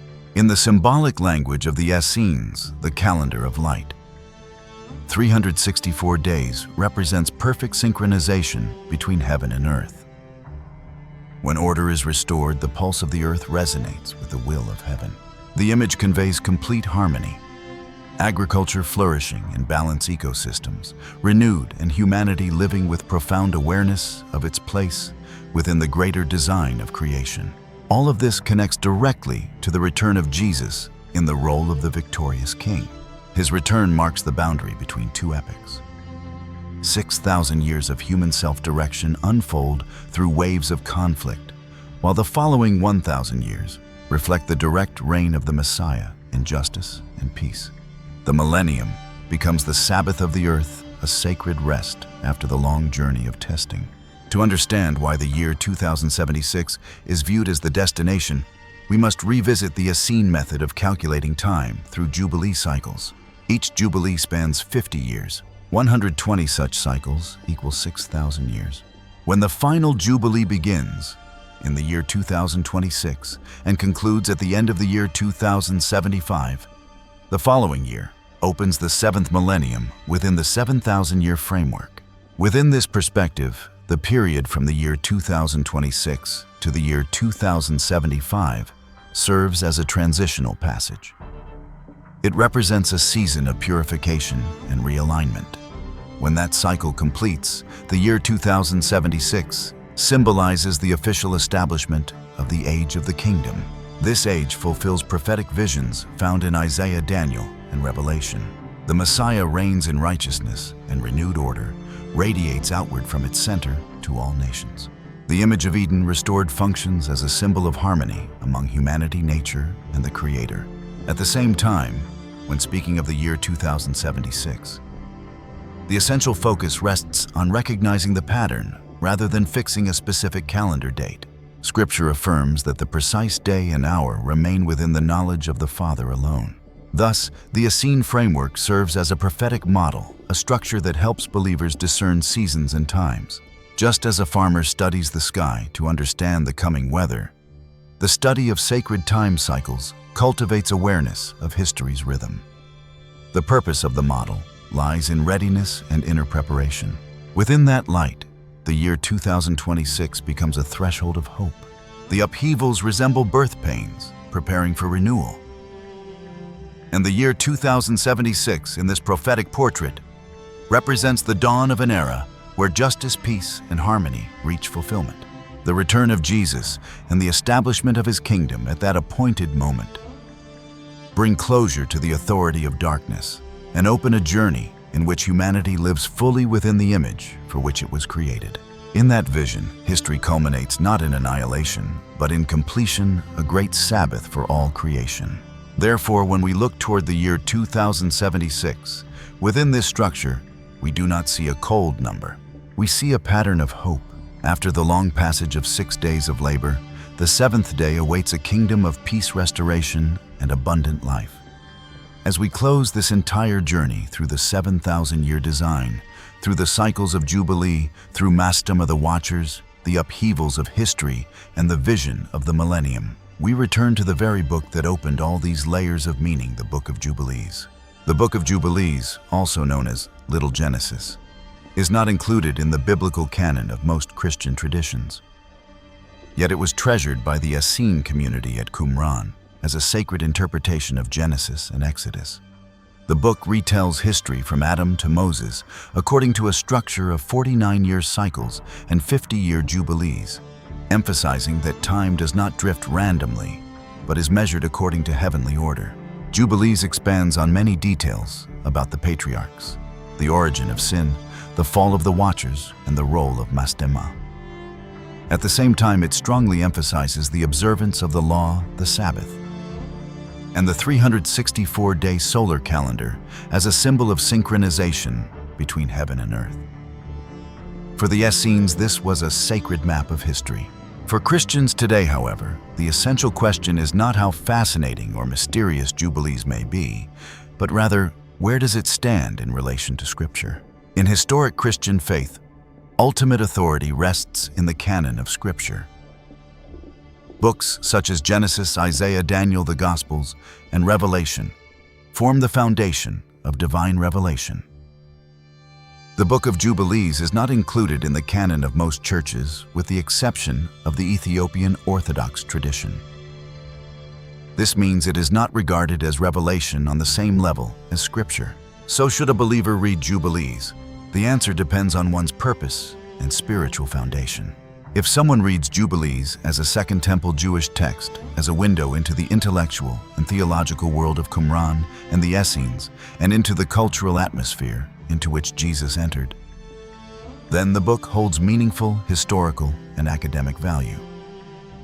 It helps us understand why concepts such as Jubilee Sabbath, the war between light and darkness, and expectation of the Messiah were so vibrant in the first century. However, if someone elevates Jubilees to the same authority as Scripture or builds doctrine upon its expanded details that are not found in the canon, the focus can gradually shift away from the core of the gospel. A healthy approach might be this: Jubilees can be read as a supplementary map, while Scripture remains the compass. Jubilees helps us understand the thought world of a community longing for the Messiah. Scripture reveals who the Messiah is. For Christians, the center is not the 7,000-year pattern, not the code of 364 days, and not the calculation of Jubilee cycles, but Jesus Christ himself. Any model of time, if it holds value, must ultimately point back to him. A mature believer may read the Book of Jubilees with discernment, recognizing it as ancient religious literature that reflects a community yearning for righteousness. It can be read to understand context, to see how earlier generations wrestled with history, and to recognize that even beyond the canon, humanity continued to search for the Redeemer. Yet our faith does not stand upon calculated cycles. Our faith stands upon the cross and the resurrection. If there is a central lesson the Book of Jubilees offers to Christians today, it is not the precise identification of a future year, but the reminder that history rests in God's hands. Time moves with order. Righteousness has its appointed fulfillment. An ultimate rest belongs to those who remain faithful. Jesus repeatedly redirected his disciples away from curiosity about dates and toward a life of watchfulness and faithfulness.